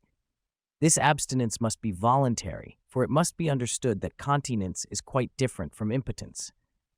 An impotent man refrains from indulgence only because he is physically incapable of obtaining gratification. A continent man refrains because he wishes to. The action of the former is not due to any voluntary exercise of the will. That of the latter is by this exercise a matter of his own choice. There is no compromise possible. A man is either continent or he is not. Nor is it an easy matter, even for a young and vigorous man, but will cost many a hard struggle to overcome inherited tendencies, many a struggle to win the victory. The first use a man makes of every power and talent given him is a bad use. It is a law of our humanity that a man must know both good and evil. He must know the good through the evil. There never was a principle but what triumphed through much evil. No man ever progressed to greatness and goodness but through great mistakes. For many, continence would prove a trial, without doubt, and a hard one, but everything that is worth having is worth working for. No man should yield to temptation without a struggle. To the young man whose early education has been properly directed and whose mind has not been debased by vile pictures and lewd thoughts, continence may prove easier than expected and be maintained without too great an effort, and every year of voluntary chastity renders the task easier by mere force of habit. The claim is made by some that continence produces a state of irritability in them, but as a matter of fact, continent persons are conspicuously free from irritability. It is a matter of everyday practice to hear patients complain that a state of continence after a certain time produces a most irritable condition of the nervous system, so that the individual is unable to settle his mind on anything. Study becomes impossible. The student cannot sit still. Sedentary occupations are unbearable, and sexual ideas intrude perpetually on the patient's thoughts. When this complaint is made, there is no doubt as to what confession is coming next, a complaint that at once explains the symptoms. Of course, in such cases, the self-prescribed remedy has been most effective, and sexual intercourse has enabled the student to recommence his labors, the poet his verses, and the jaded imagination of the painter its fervor and brilliancy, while the writer who for days has not been able to construct two phrases that he considered readable, has found himself, after relief of the seminal vessels, in a condition to dictate his best performances. Of course, with such men continence is sure to induce the state of irritability. Still, no such symptoms, however feelingly described, should ever induce a medical man even to seem to sanction his patient's continuing the fatal remedy which is producing the disease. In all solemn earnestness, I protest against such false treatment. It is better to live a continent life. The strictly continent suffer little or none of this irritability, but the incontinent, as soon as seminal plethora occurs, are sure to suffer in one or other of the ways above spoken of. But if effective, as such persons allege, their nostrum requires repetition as often as the inconvenience returns. On the other hand, attention to diet, aperient medicine, if necessary, gymnastic exercise, and self-control will most effectually relieve the symptoms, and precautions maintained elsewhere will prevent a repetition of the seminal plethora which is the cause of the irritability. The real remedy for sexual distress is to remain continent, using all the hygienic aids in our power, not to be incontinent and try to cure incontinence afterward. Not the least of the difficulties in the way of maintaining continence, especially in the cases of those who have not always maintained it, is the fear that if the organs are not regularly exercised, they will become atrophied, or that in some way impotence may be the result of chastity. This is the reason, men say, why they commit fornication. There is not a greater error than this. As well say that it is necessary to eat or walk all day, lest the muscles become absorbed. There is no physiological truth in this want of exercise of the sexual organs. In the first place, I may state that I have never seen a single instance of atrophy of the generative organs from this cause. I have witnessed, it is true, the complaint alluded to, but under what circumstances does it occur? It arises in all instances from the exactly opposite cause, abuse. Then the organ ceases to act, and hence arises atrophy. Physiologically considered, it is impossible, as I have stated above, that the sex passion should be annihilated in well-formed adults. The function goes on in the organ always from puberty to old age. Semen is secreted sometimes slowly, sometimes quickly, and very frequently under the influence of the will. We shall presently see that, when the seminal vessels are full, emission at night is not infrequent. This will suffice to show that the testes are fully equal to their work when called upon. No continent man need be deterred by this apocryphal fear of atrophy of the testes from living a chaste life. It is a device of the unchaste, a lame excuse for their own incontinence, unfounded on any physiological law. The testes will take care that their action is not interfered with. The first requisite is that power of the mind over outer circumstances, which we call a strong will. Without this resolute grasp of the intellect and moral nature to direct, control, and thoroughly master all the animal instincts, a man's life is but an aimless, rudderless drifting at the mercy of every passion or breeze of inclination toward tolerably certain shipwreck. It is a solemn truth that the sovereignty of the will, or, in other words, of Theman over himself and his outward circumstances, is a matter of habit. Every victory strengthens the victor. With one, long years of courage, our self-control have made it apparently impossible for him to ever yield.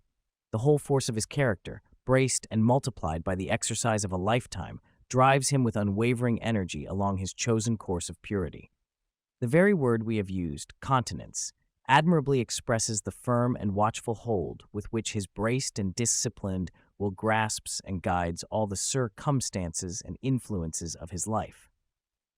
But more than this, the steady discipline of the will has a direct physical effect on the body.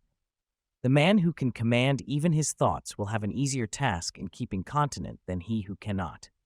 The man who, when physical temptations assail him, can determinedly apply his mind to other subjects and employ the whole force of his being in turning away, as it were, from the danger, has a power over the body itself which will make his victory tenfold easier than his who, unable to check bodily excitement, though determined not to yield, must endure in the conflict the full extremity of sexual misery. In accordance with the same law, a steady avoidance of all impure thought, an aversion, so to speak, of the will from sexual subjects, will spare the young man much of the distress of temptation arising from the abnormal excitement of the reproductive system induced by the mind's dwelling much on such subjects.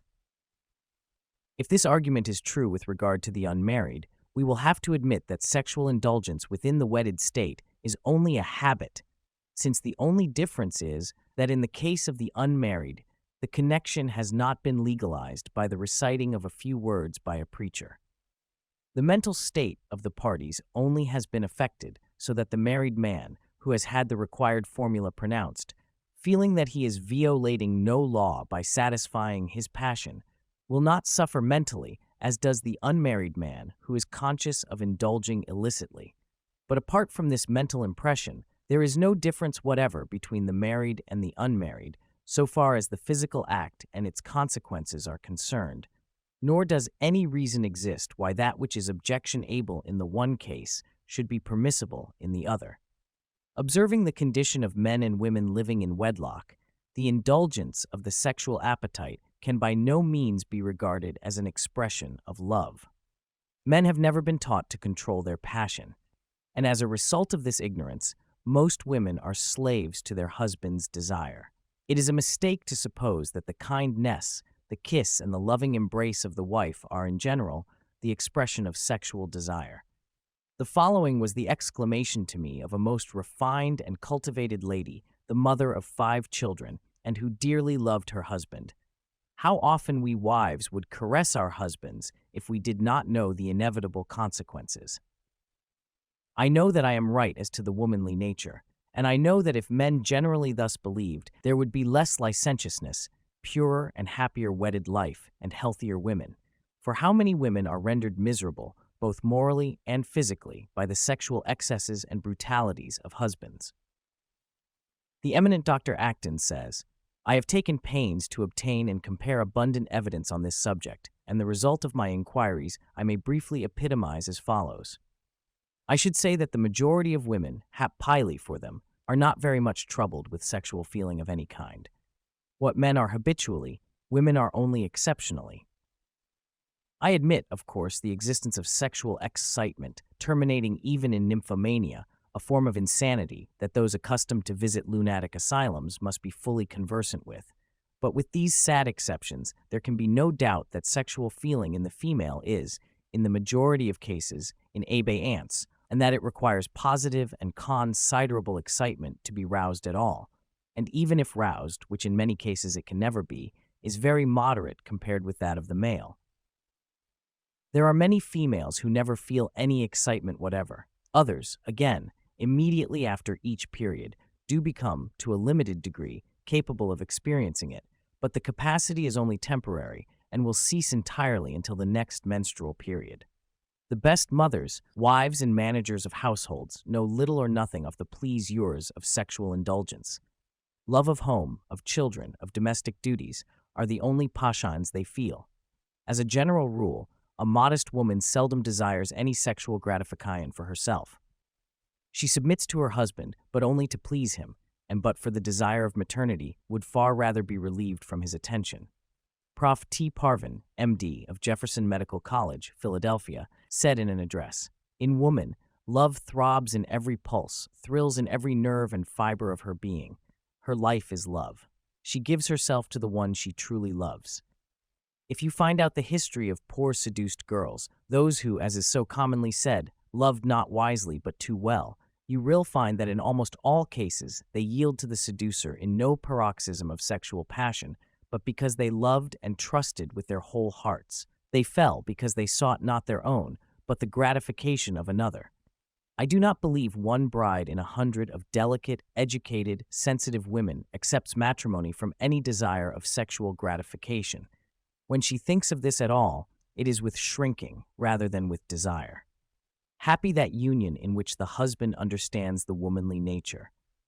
On the other hand, how many women are made wretched by the husband who thinks the highest marriage is copulation, and that his wife ought to be equally amorous with himself. The plea for indulgence on the ground that it is an expression of affection has nothing to support it. On the contrary, by insisting on the indulgence of his passion, the man forces upon the woman the burden of maternity, often undesired, with all its accompanying discomforts and dangers, culminating frequently in severe illness, even death. If she survives, it is often to endure much pain through a lingering recovery before returning health enables her once more to resume the normal duties of her life. Even then, it is she who has to assume the burden of care for the child. And yet, should she venture the slightest remonstrance, she's accused of being selfish. Selfish. 9. The woman who has been forced to become a mother against her will is more than likely to impress upon her child the feeling of rebel lion with which her own heart is filled during the period preceding his birth, thus influencing his character in a way that will affect his whole future happiness and success. It is a strange delusion that marriage removes every restriction and makes allowable and moral that which out of marriage is immoral. This is not formulated on reason. Why should a wedding ceremony so change the physical organism that sexual indulgence becomes necessary for the maintenance of health when it was not before one? It would seem logical to suppose that if indulgence in sense pleasures were not moral before marriage, it would not be after, and that it is not made so by the mere going through with a ceremony. It has been argued by some objectors to marital continence that it would produce coldness between husband and wife, and that the happiness of the home would suffer without this demonstration of affection. But is this so? Was it the case during the period of courtship? Not at all. Though the wooer did not hesitate to show his feelings and express his love, if he was a true man, he did not even for a moment entertain the thought of intruding upon her sacred ground. Her honor was sacred to him, and he guarded it as his own, even against himself. The gratification of his pleasure was not even considered. If this feeling could be carried out in the marriage relation, it would be the most powerful influence in existence in securing the peace of the home and the happiness of the marriage. It would form the basis of a true and deep affection between husband and wife that would last through life, whereas, under present conditions, both are being cheated out of real happiness and by their own act. Women are often afraid to caress their husbands, knowing that to do so will lead to a demand which may force them into motherhood when they are not ready for it. For this reason, they simulate a coldness which they do not feel, while, if they were sure that the dreaded demand would not follow, they would be happy to demonstrate their affection. Love is the greatest thing in the world to a woman. She loves to love and to be loved.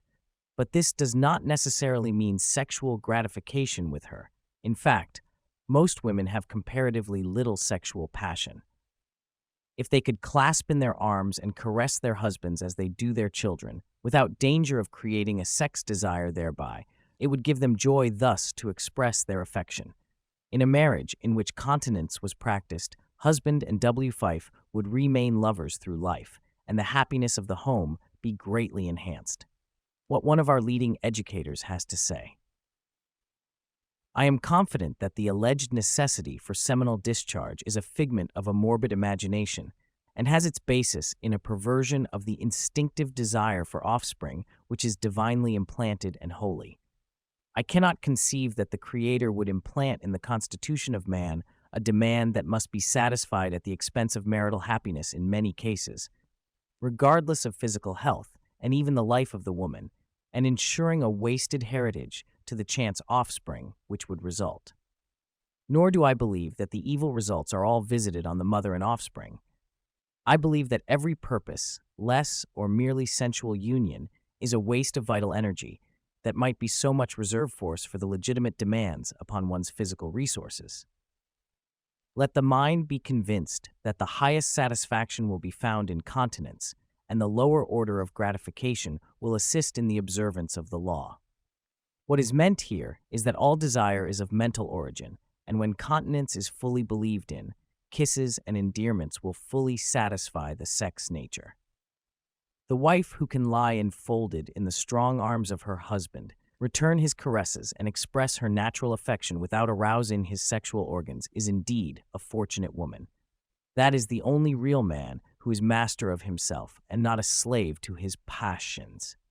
He is the man who attracts love and inspires confidence because he retains his personal magnetism, but if he wastes his vital forces through the sex fluids, he loses his power of attraction. Those that are not sufficiently advanced to believe in the possibility of marital continence and who firmly believe the sex union to be a true expression of love will probably wish to know to what extent this may be practiced without detriment. We will let Dr. Lyman B. Sperry answer. It is true that moderate sexual activity tends, temporarily at least, to increase and intensify the sexual impulses and energies, but such exaltation of sexuality is not evidence of increased general beltfulness and efficiency. If the usual physiological expression of sexuality be held in check, its energies, which most easily, it is true, seek expression in sexual lines, are transferred to the other departments, to which they contribute largely to the life and power of each, and add matter highly to the general vigor. The force becomes creative or productive in other lines. In other words, sexuality, if it be denied natural reproductive expression and also be kept from artificial excitation, seems to develop a sort of dynamic force or energy, which the nutritive, the motor, and the relational departments can use to their individual and collective advantage. On the other hand, those who unnaturally or excessively expend along sexual lines what may seem to them to be exclusively sexual energy, available only for sexual expression, thereby deprive the system at large of what might have become general stimulation and vitality. Indeed, the sexual department of a continent adult seems to be a sort of storage battery of vitality, a veritable reservoir for surplus energy. This energy, which seems so like a tremendous dynamic force, may be expended just as each individual shall elect. It may be wasted in lustful and abnormal sensuality, or it may be used partly for the legitimate purposes of reproduction and the remainder in lustful practices, or it may be expended in exalting and intensifying the nutritive, the muscular, and the mental life. This remarkable fact is of great practical importance. Health and strength are certainly not increased by indulgence. Remember always that the sex organs are for generative purposes. The seed retained in the body will be reabsorbed and will wonderfully increase your vitality and strengthen both body and mind. This is not merely an opinion. We can see the practical working of this rule in, for example, a pure young woman. She greets the dawn of her wedding day with bright eyes and cheeks of rose. Health and happiness are expressed in her every movement. Observe the same young woman a few years after her marriage, sometimes even a few months. What a change, in most cases. The rose has left her cheeks, her eyes have lost their luster. She does not move with the buoyant lightness of her girlhood. If you remark that she does not look well and ask the cause, she will probably say, "Oh, I have not been well for some time. The doctor says I need a complete rest." But, while he has thus told her the truth, so far as it goes, he has not told her what she needs rest from. Now, what is the cause for this loss of health and vigor? Most young married women go through similar experiences. It cannot therefore be regarded as a mere casual illness peculiar to the individual. It points to something wrong in the habits of marriage which is common to all and affects the well-being of the parties to it. If we obey kind nature's laws, we do not become ill. It is only when we disobey that she imposes a penalty. Ignorance of these laws does not excuse us. It is our duty to study and familiarize ourselves with them if we wish to be happy and useful. Long and careful observation have taught us that the unaccustomed license of the new life is responsible for the failing health of so many young brides, and of their husbands as well, although not, perhaps, in the same degree. This being so, these habits should be changed. It matters not that they are universally regarded as natural and have the sanction of time and usage amongst all races. If we find them harmful, we should change our practice. No sane person should willfully do that which they know will impair their health. To do so would be the height of folly. Few persons realize the dangers incident to and the sufferings that follow indulgence of the sexual appetite. A well-known authority says, "The convulsive paroxysms attending venereal indulgence are connected with the most intense excitement and cause the most powerful agitation to the whole system that it is ever subjected to. The brain, stomach, heart, lungs, liver, and other organs feel it sweeping over them with the tremendous violence of a tornado. The powerfully excited and convulsed heart drives the blood in dreadful congestion to the principal viscera, producing oppressive irritation, inflammation, and sometimes disorganization, and the violent paroxysm is generally succeeded by great exhaustion, relaxation, lassitude, and even prostration.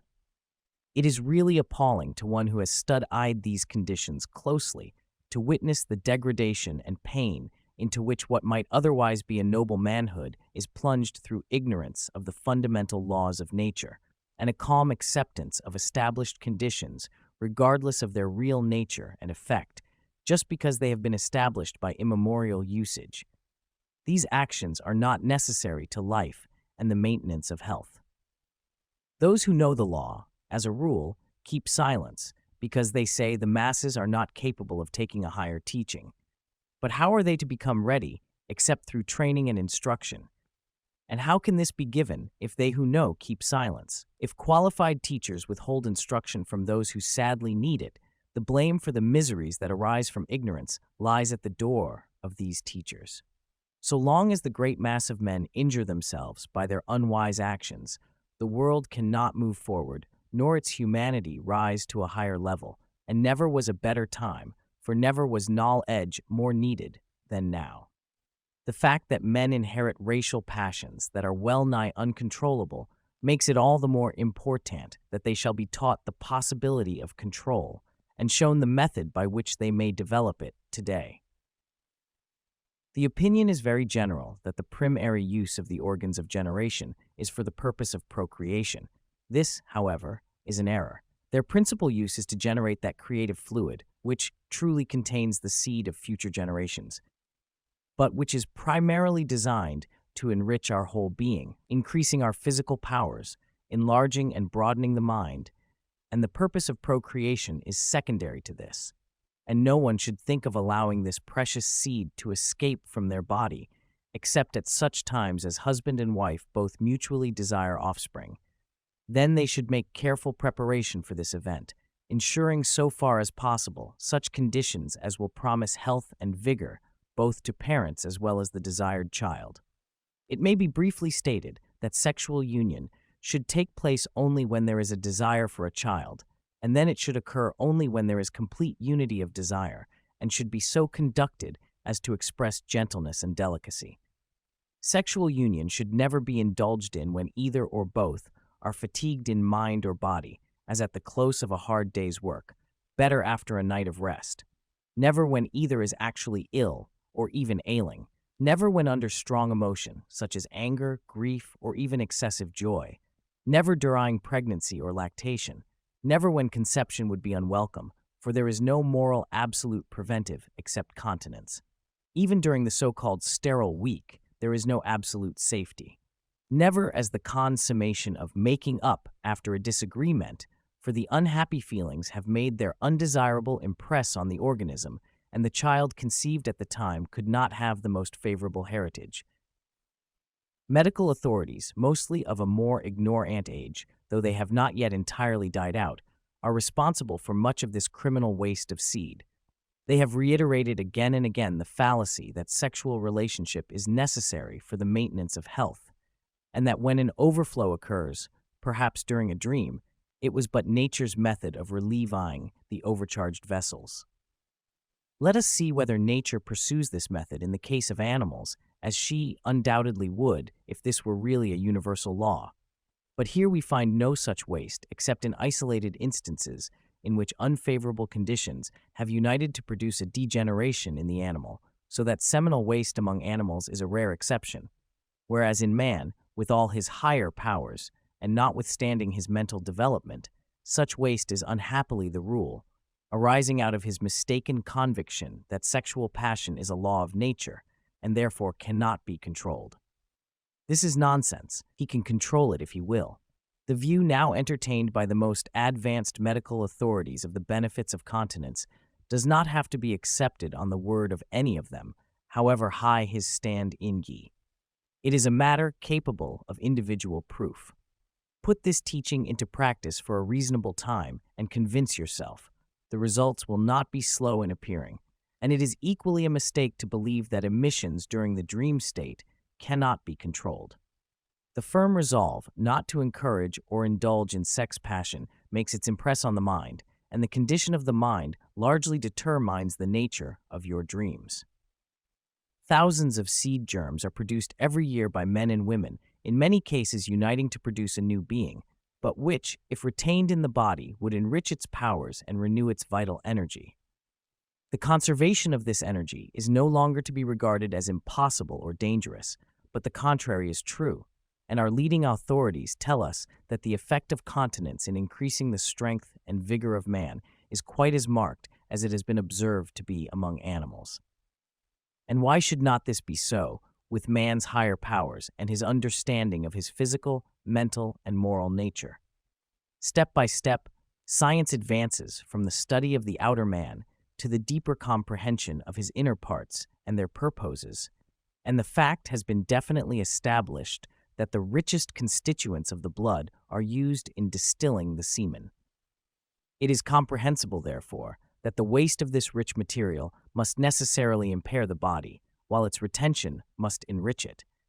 It not only increases strength, but beautifies the face, renders the voice soft and melodious, invigorates the mind, strengthens the memory. In fact, the good accomplished thereby can hardly be overestimated. Dr. Nichols states, it is a medical, a physiological fact, that the best blood in the body goes to form the elements of reproduction in both sexes. In a pure and orderly life, this matter is reabsorbed. It goes back into the circulation, ready to form the finest brain, nerve, and muscular tissue. This life of man, carried back and diffused through the system, makes him manly, strong, brave, heroic. The suspension of the use of the generative organs is attended with a notable increase of bodily and mental vigor and spiritual life. Chapter 8. Sexual starvation.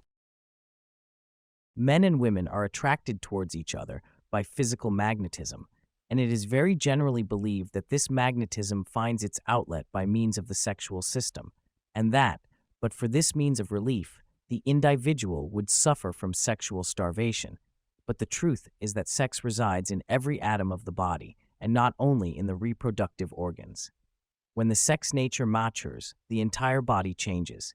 Its organs enlarge and mature, the form rounds out and its angles disappear. The growth of hair increases and the voice changes. The change goes beyond the physical, for new emotions and ambitions are awakened. In fact, the maturing of the sex organs marks a change in the whole man, physical, mental, and spiritual. If it were thoroughly recognized that the personal magnetism of male and female, the positive and negative, are freely and help fully exchanged whenever men and women mingle in pleasant social intercourse, and that the actual sexual contact is not required for this purpose, but should be permitted for creative purposes only, the social conditions of today would be revolutionized, and the social evil disappear. As to when this creative union should be allowed to take place, considering that the woman has to bear all the discomfort attached to gestation, as well as the pangs of maternity, it is only fair that she should have the privilege of deciding whether she is ready to assume this responsibility. Nor should any woman be forced into an unwilling motherhood merely to gratify a husband's inordinate desire. She should be able to make full and careful preparation for this important office, both mentally and physically, so that the new entity may be provided with a strong and healthy body and surrounded with peaceful and contented influences both before his entry into the physical world as well as during the period of his infancy and growth afterward. This is what every infant born into the world has a right to demand, and in this way only can we develop the race to a superior standard than the present.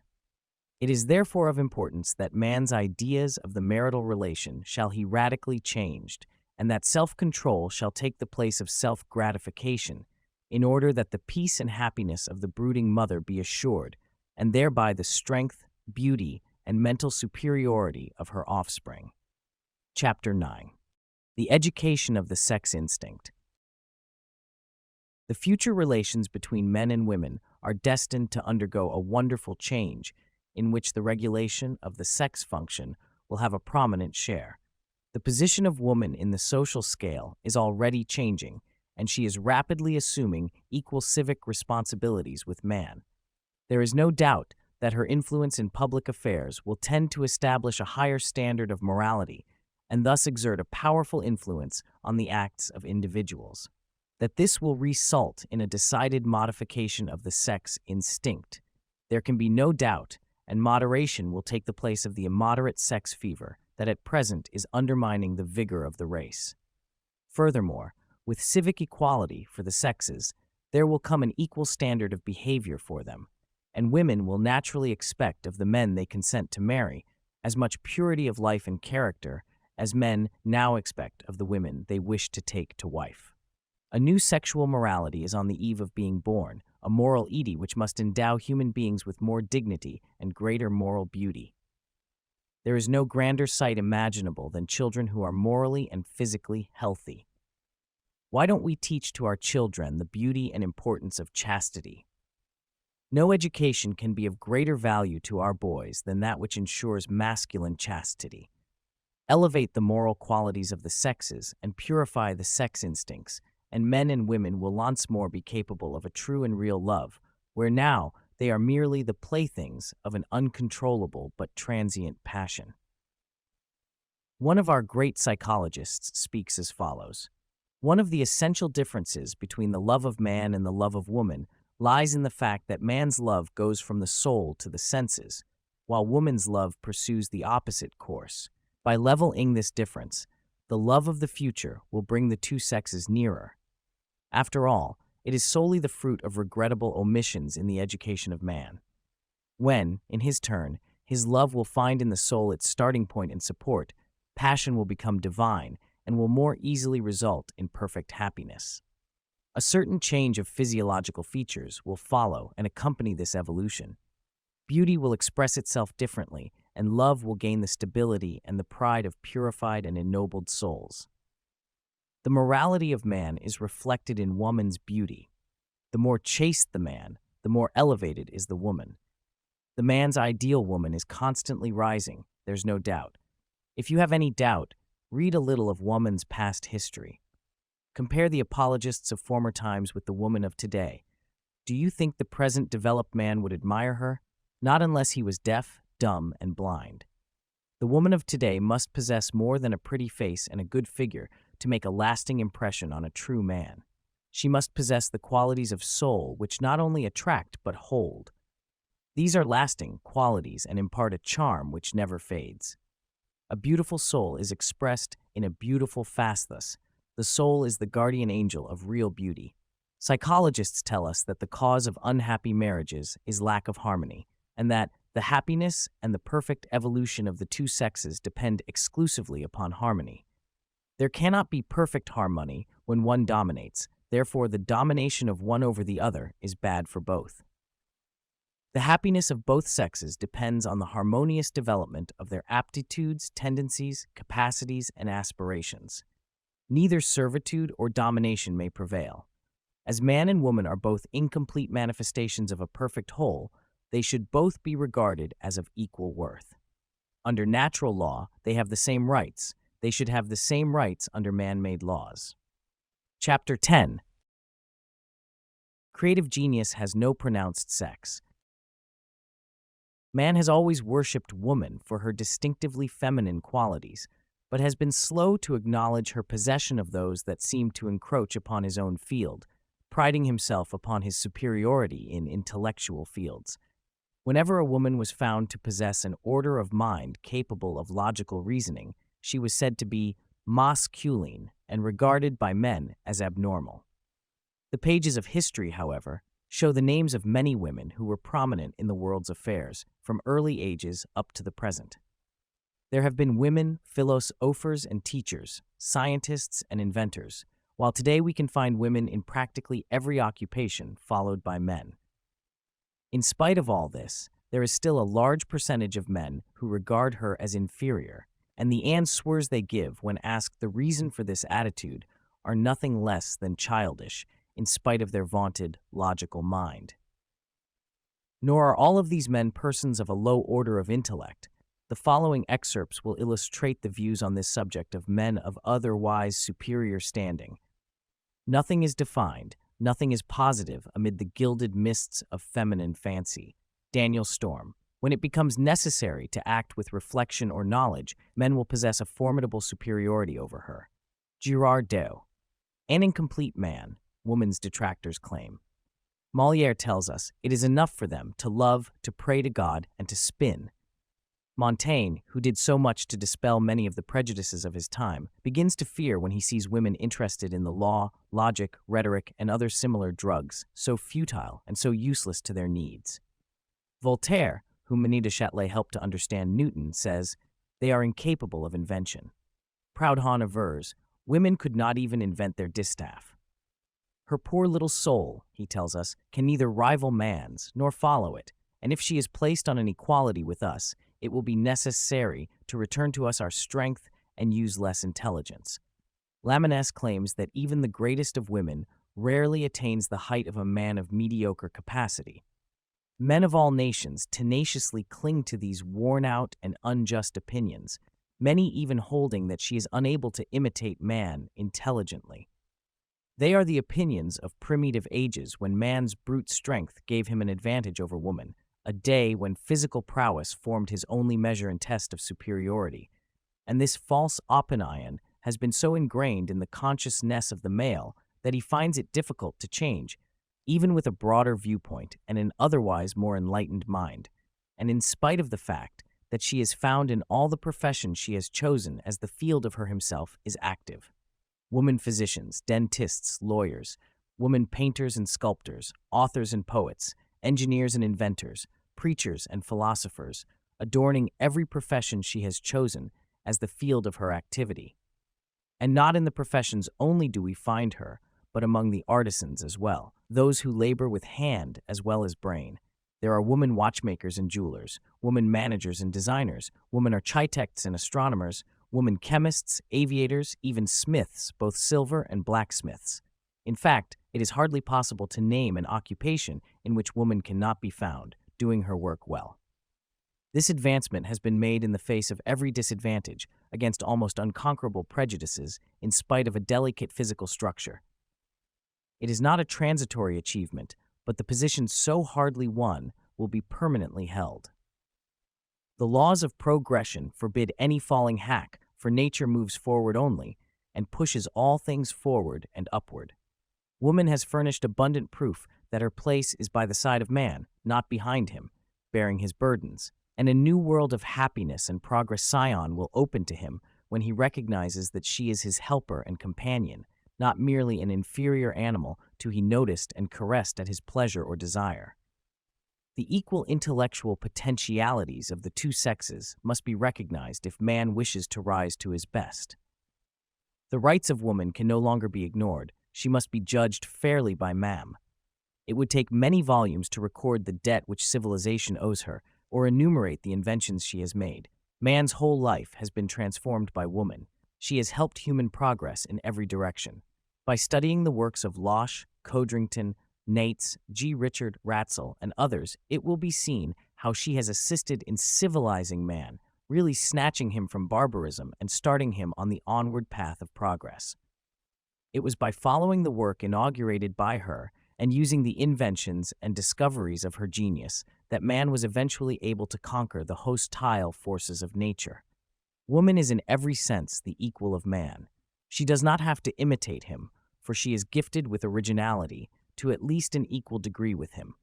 It is not suggested that the man shall follow the woman, nor the woman the man, but both will proceed jointly together until they reach perfection. Chapter 11. The Coming Marriage.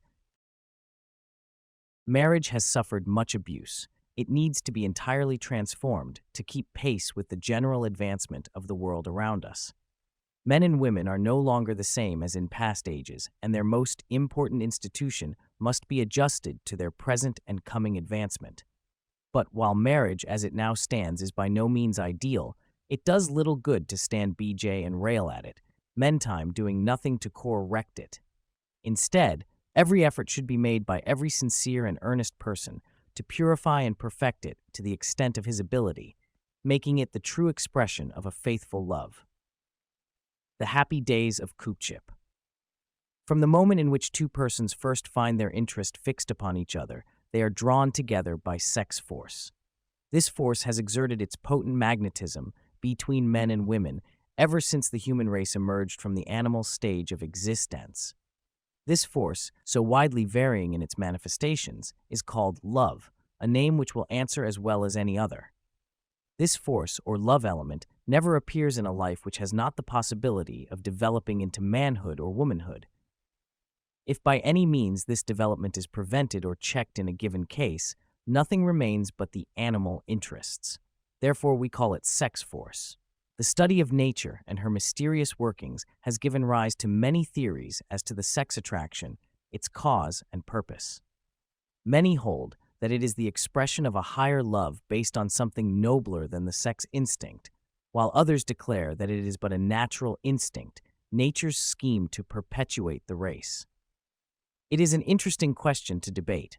Everyone recognizes the existence of this attraction between the sexes, but is it really that great thing we call love, and will it endure? Or is it simply a means of ensuring the union of the sexes, in other words, of propagation? The question has been debated from time immemorial, and is no nearer solution now than it was 1,000 years ago, or 10,000. It has been unanimously agreed that there is a charm that nature throws about two persons when they first begin to take an interest in each other. and this charm is not surpassed or equaled by any other pleasure in human life. This is a proven fact, but it is also a fact that 99 out of every 100 think after they have been married a few years that they have been sadly fooled. That was the one time in my life when I was a fool is often heard.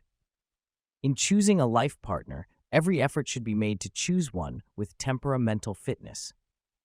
It is unfortunate when a man, with all the attributes of a noble manhood, is still so ignorant of the facts taught here that he will rashly choose a woman in every way unsuited to him, or when a superior woman mates with a man unworthy of her.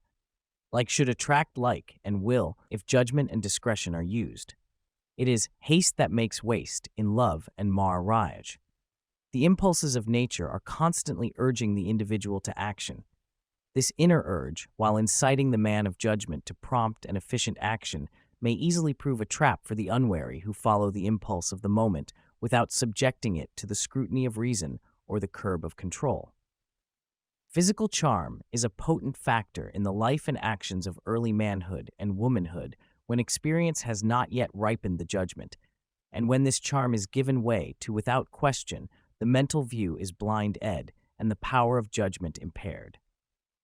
Remember, youth and maiden, that while love is sweet and you were given hearts that respond to its call, you were also given brains to enable you to examine your way and follow a safe course in life.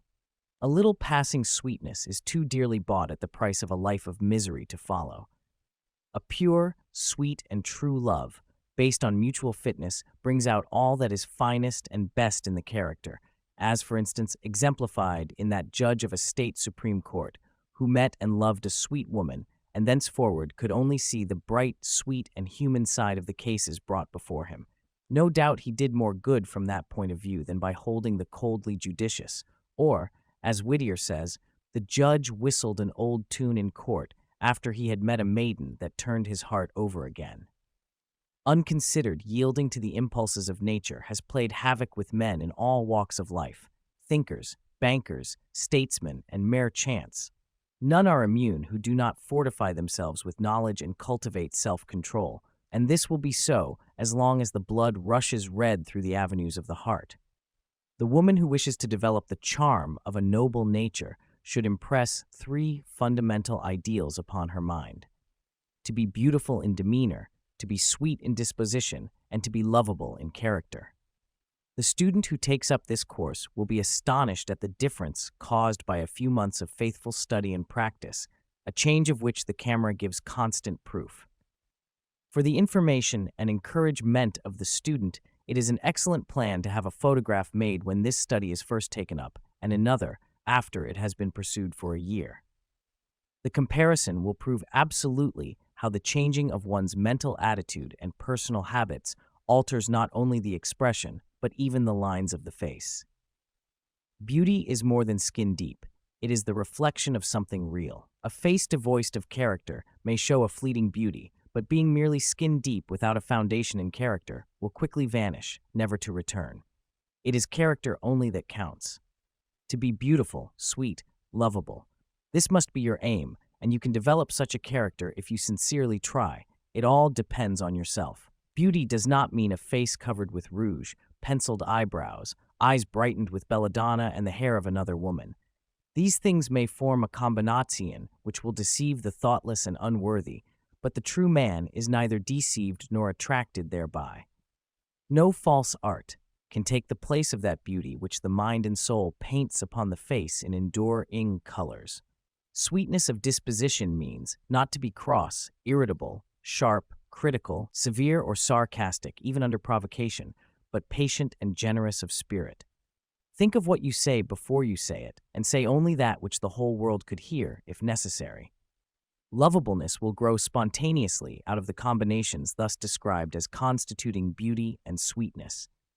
Beautiful, but not in color or skin only.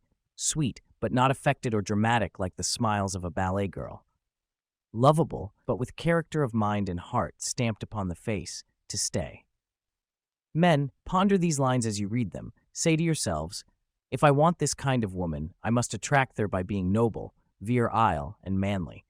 These are the traits that distinguish true manhood. The noble man is above all pettiness of feeling and without evil habits. He is strong, possessing strength of mind, of will, of purpose and character, to which should be added strength of body if he wishes to reach his best efficiency. The progress of the whole race depends upon the development and union of men and women such as these. Men and women, realize that it lies with you to advance the march of civilization, and begin today to remold yourselves to accord with the ideal, and do not let mercenary motives form the foundation of your union. Kill all greed out of your heart. Rise above it, for it is mean and despicable. It will warp your soul and chill your better life. There are two kinds of humanity. The large proportion represents quantity, the smaller portion quality. The life of the first is a mere existence. They are indifferent as to health and cannot appreciate the graces and sweetness of life. Sickness comes and they pass to make room for others.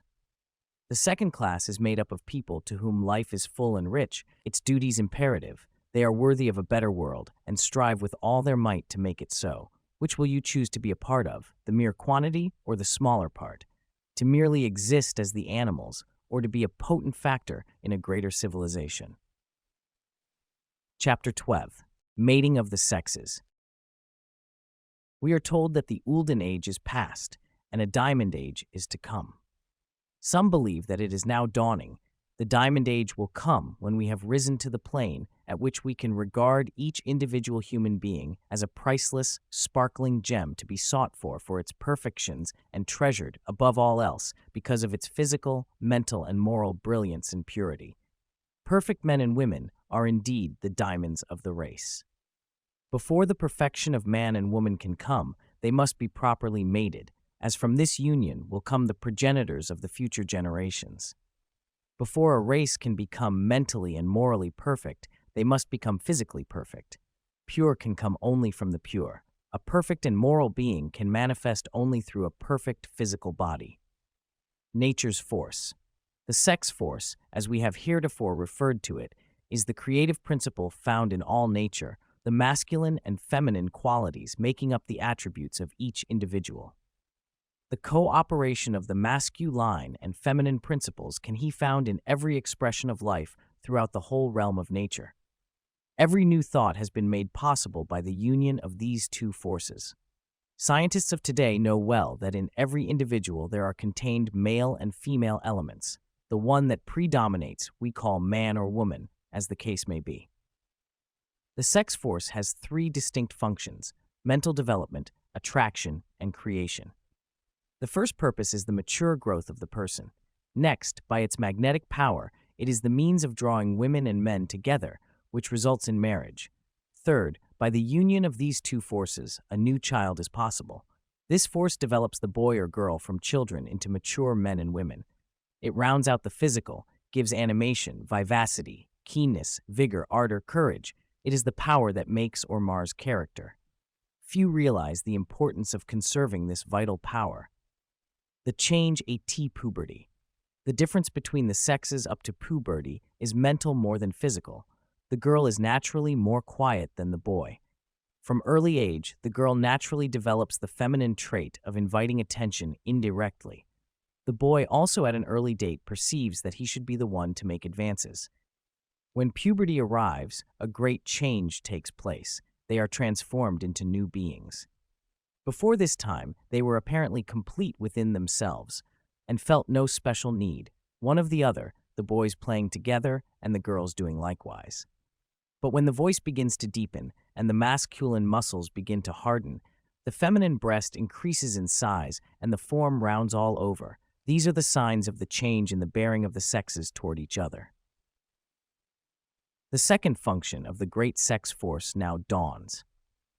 The formerly fearless boy becomes timid in the presence of the girl and unconsciously feels drawn towards her.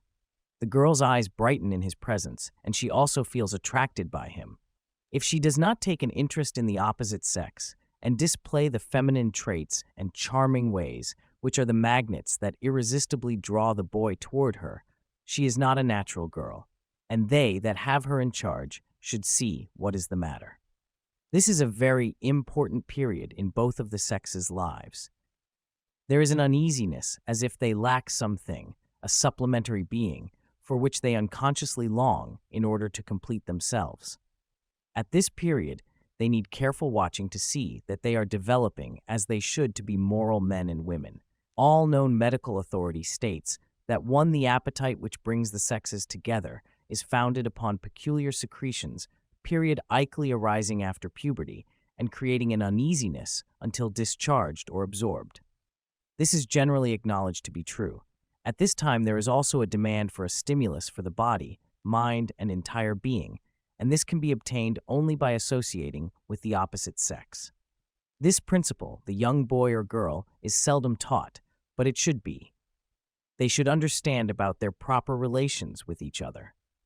As the young boy or girl matures under the proper environment, the attributes of the higher self manifest, and the pure young life is lifted to higher planes of thought and action. The training of youths should be gradual, so that they can thoroughly understand the wonderful changes as they come, and that he or she may develop into the real man and woman fully prepared to share in the work of creation. Men and women at present are incomplete without a mate. Each represents only a part, and without the other, neither is perfection. The marriage is the binding tie. This is undoubtedly the natural way. Both sexes possess certain distinctive qualities that are the attributes of each sex. Some traits manifest in both the male and female. Those that are common to both should blend smoothly. Generally speaking, a perfect union will come when the man selects a wife possessing qualities different from the ones possessed by him. When such a union occurs, there is a well-balanced couple, which, we regret to say, seldom occurs. From such a perfect union, nothing but well-balanced children can come. If we displayed the same judgment in choosing a wife as we would in any other business transaction, we would not have so many unhappy marriages. If marriages were based on a more complete understanding, they would not turn out as unfortunate as they do. The following statement very nearly expresses the truth, terrible as it may seem. My work brings me into the intimacies of hundreds of families, and as the result of my experience, I have come to the conclusion that not one person out of 100 is really happy in his or her married life. And I believe that 90% of the trouble is caused by simple ignorance of fundamental facts of the hygiene and physiology of sex. Many of our thinkers of today are advocating the making of divorces easier, but marriage more difficult. There is no question that many get married who should not. We will soon have laws to prevent consumptives, lunatics, defectives, and syphilitics from marrying. We will also have laws compelling a couple to make an application for marriage at least 6 months before it is to take place. This will prevent the hasty marriages which would not have taken place if the principals had had time to think it over. No one should be permitted to marry until they showed a birth certificate proving that they were of legal age. Our laws now allow no one to be married until they have reached legal age without the parents' consent. This consent, however, does not alter their age and should not make any difference. Every state should have a board of physicians to thoroughly examine every applicant for marriage. This board should be composed of the very ablest of their profession. If a definite charge were made for every examination, large salaries could be paid in order to secure the best and most competent.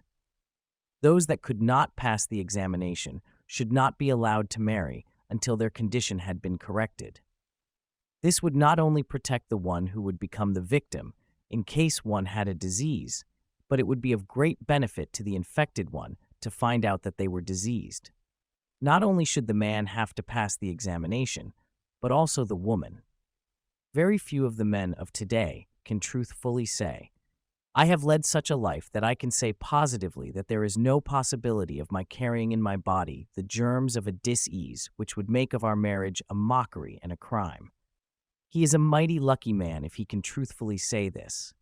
But if he cannot, he should say, there are many young men who, when they are ignorant and weak, do things which they are afterwards ashamed of. There is always a possibility that they might carry in their body the germs of some disease. I believe that every man should prove to a certainty to the girl who consents to marry him that he is not infected. So now, if you will tell me the name of a physician in whom you have confidence, I will go to him and be examined, and he may write you the result. If the girl says, "Dear, I know you are all right, and I have every confidence in you," she is a foolish girl, and her education has been sadly neglected. After she has read some of the good books by prominent educators and physicians now published on sex health, and learned the small percentage of men that are not diseased when they marry, she will realize the importance of insisting on a physical examination before she says yes. If she does not, she is likely to become the mother of children that will grow up to curse instead of to bless them. It is everyone's right to be happy in married life. Many of the couples that quarrel and separate, if rightly mated, would be very happy and be good husbands, wives, and parents. If people, before marrying, would be more careful and use better judgment, there would be far fewer unhappy marriages. Youths of both sexes, before deciding on your choice for a partner, study carefully your ideals. Study your own qualities and those that your affinity should possess, in order that you may harmonize. Your future happiness, remember, depends on this. Before that final proposal or acceptance is given, be sure that you are both adapted to each other, and that you will be suited to each other in the years to come. It is comparatively easy to secure a divorce, but you will carry the scars of it till the day you die. The only way to get free from an unhappy marriage is not to make it. No one should go to the altar until they are thrilled with the affirmative knowledge that their partner is all that could be desired. Then only you can look to the future with absolute joy and delight. Some general rules will be given in the hope that they may guide many who are not familiar with the laws that govern the sexes. The law of opposites. Likes repel, while unlikes attract, is a law that we find throughout nature. The strongly feminine attracts and is attracted by the strongly masculine, and to the amount that woman loses her femininity and becomes masculine, she loses her attractiveness to the thoroughly masculine man. Tall men generally marry short women. Dark eyes find blue eyes most attractive. The brunette mates with light hair and complex ion, etc. This law of opposites should be studied and applied to most of the things physical and temperamental. It is not necessary to be very pronounced opposites, but the aim should be to avoid too close a sameness. Persons that are quick-tempered will continually clash. If one of them were cool-headed, much trouble would be avoided. If two people with extremely nervous temperaments marry, they will chafe and irritate each other. Their offspring would be likely to be even more nervous. The heritage of the being to be born should always be considered.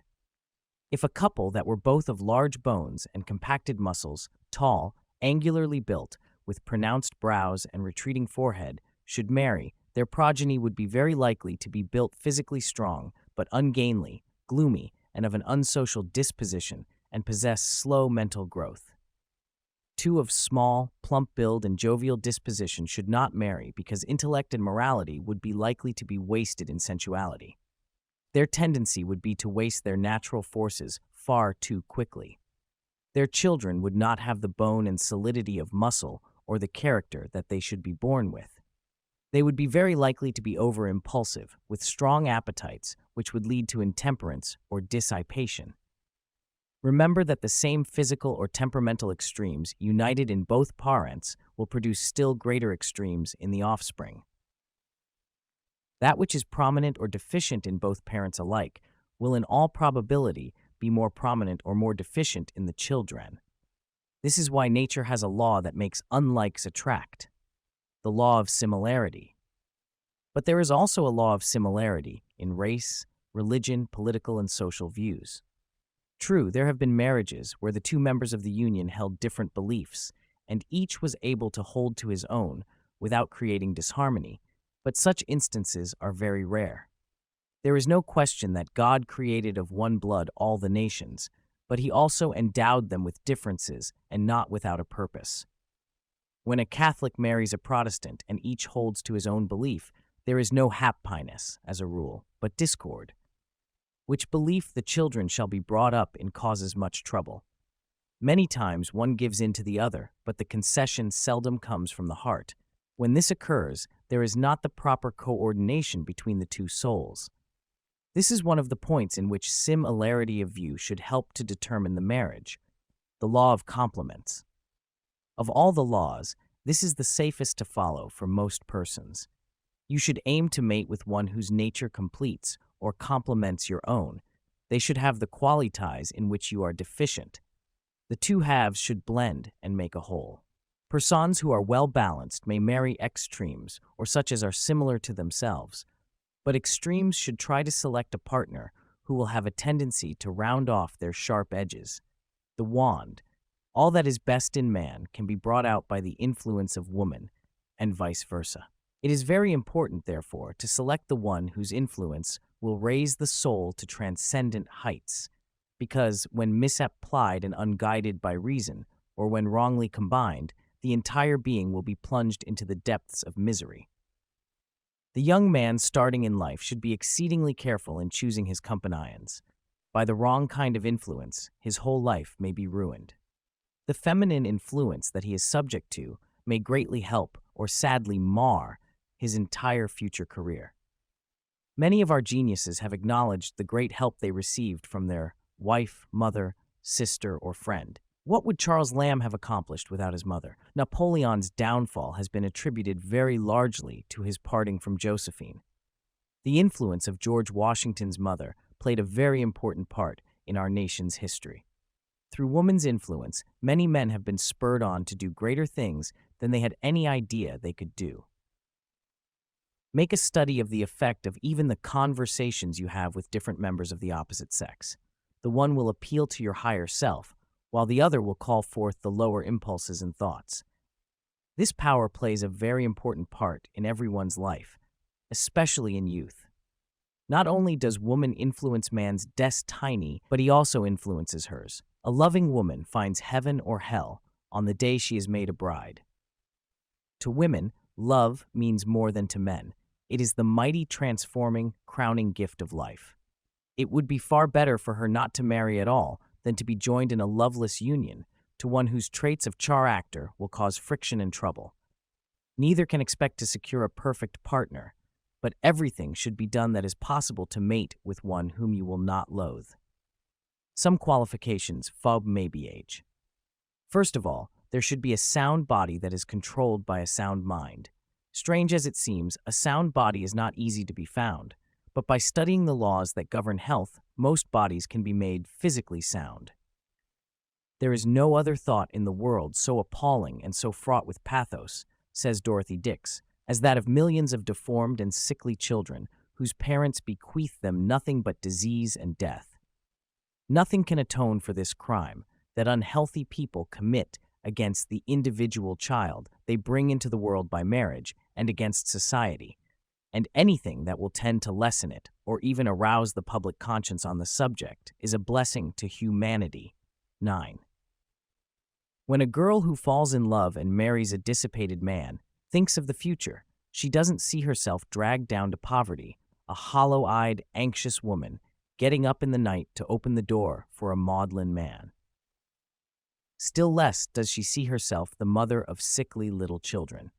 She imagines herself, by virtue of that beautiful wifely influence of which we hear so much and see so little, leading him up to the higher life, and it is the picture of herself as a guardian angel that makes her rush into taking a step that she spends the balance of her life in repenting.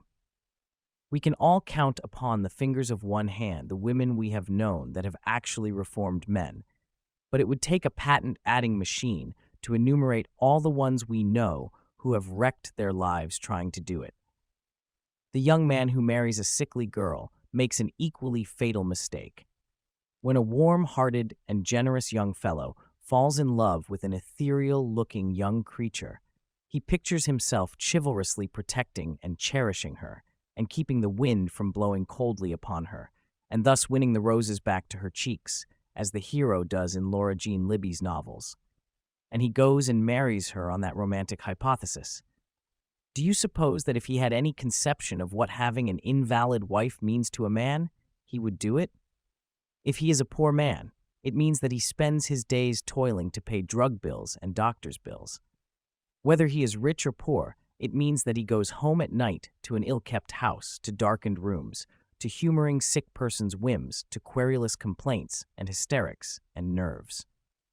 There is no martyr in all the calendar of saints more deserving of our reverence and adoration than the husband who bears patiently with an invalid wife. But any man who is kept from getting himself into such a scrape as marrying a delicate woman ought to erect a monument to the person who saved his life. A good, healthy body is possible for almost all. Outdoor exercise is working wonders in transforming the pale face into a rosy one. The charming free American girl is leading the world in athletics, and this is improving her health and strength. They are on the right road. No woman should become a wife until she has built up her own health.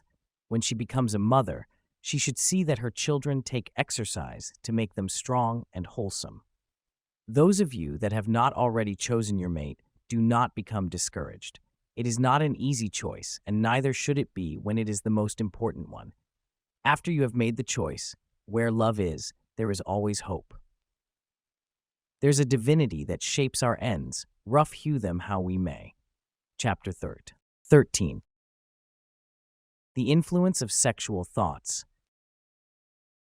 It cannot be denied that bisexual impulse is hostile to our well-being. If it is not mastered and controlled, it inflames the imagination, and our thought will drift hither and thither. The physical sensations influence our minds, and the sexual thoughts appeal to the senses and sensuous emotions, which inflame the mind. Thus, it can be plainly seen that if you allow free rein to sexual thoughts, you are in grave danger of damaging your character and interfering with your upward growth and natural advancement. If you waste your personal force, the value of which is priceless, you rob yourself of the natural strength which is needed for your labor and become the indifferent worker and of lower value to yourself and everyone else. When you live such a life that your mind is filled with sexual thoughts, your work will suffer when your passions become aroused. Owing to our inherited instincts, we do not say you can at all times keep away such thoughts and suggestions, but the following illustration is as true as can be. We cannot keep the sparrows from playing over our head, but we can prevent them from making their nests in our hair. A great many young men have the mistaken idea that they will be less troubled with sexual suggestions if they indulge their D. But if they will stop a moment to sires, think, they will at once see their error without needing the actual experience. Intercourse with a sensuous woman fills the imagination with impure pictures which are bound to impress themselves on the memory and which will constantly stimulate the passion. It would be marvelous and contrary to all physiological principles if such recollections should not awaken the desire to actualize the dreams of imagination. Every thought leaves an impression on our mind unconscious to ourselves. Our actions are the result of our thoughts. This being the case, it should be our aim to control our thoughts.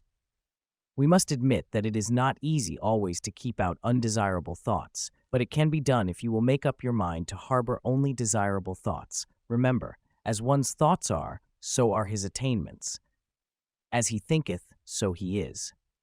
No one deserves the name of man until he is master of his passions. Before the gratification of desire has become a habit, it is not hard to restrain, because the system has not become weakened by abuse.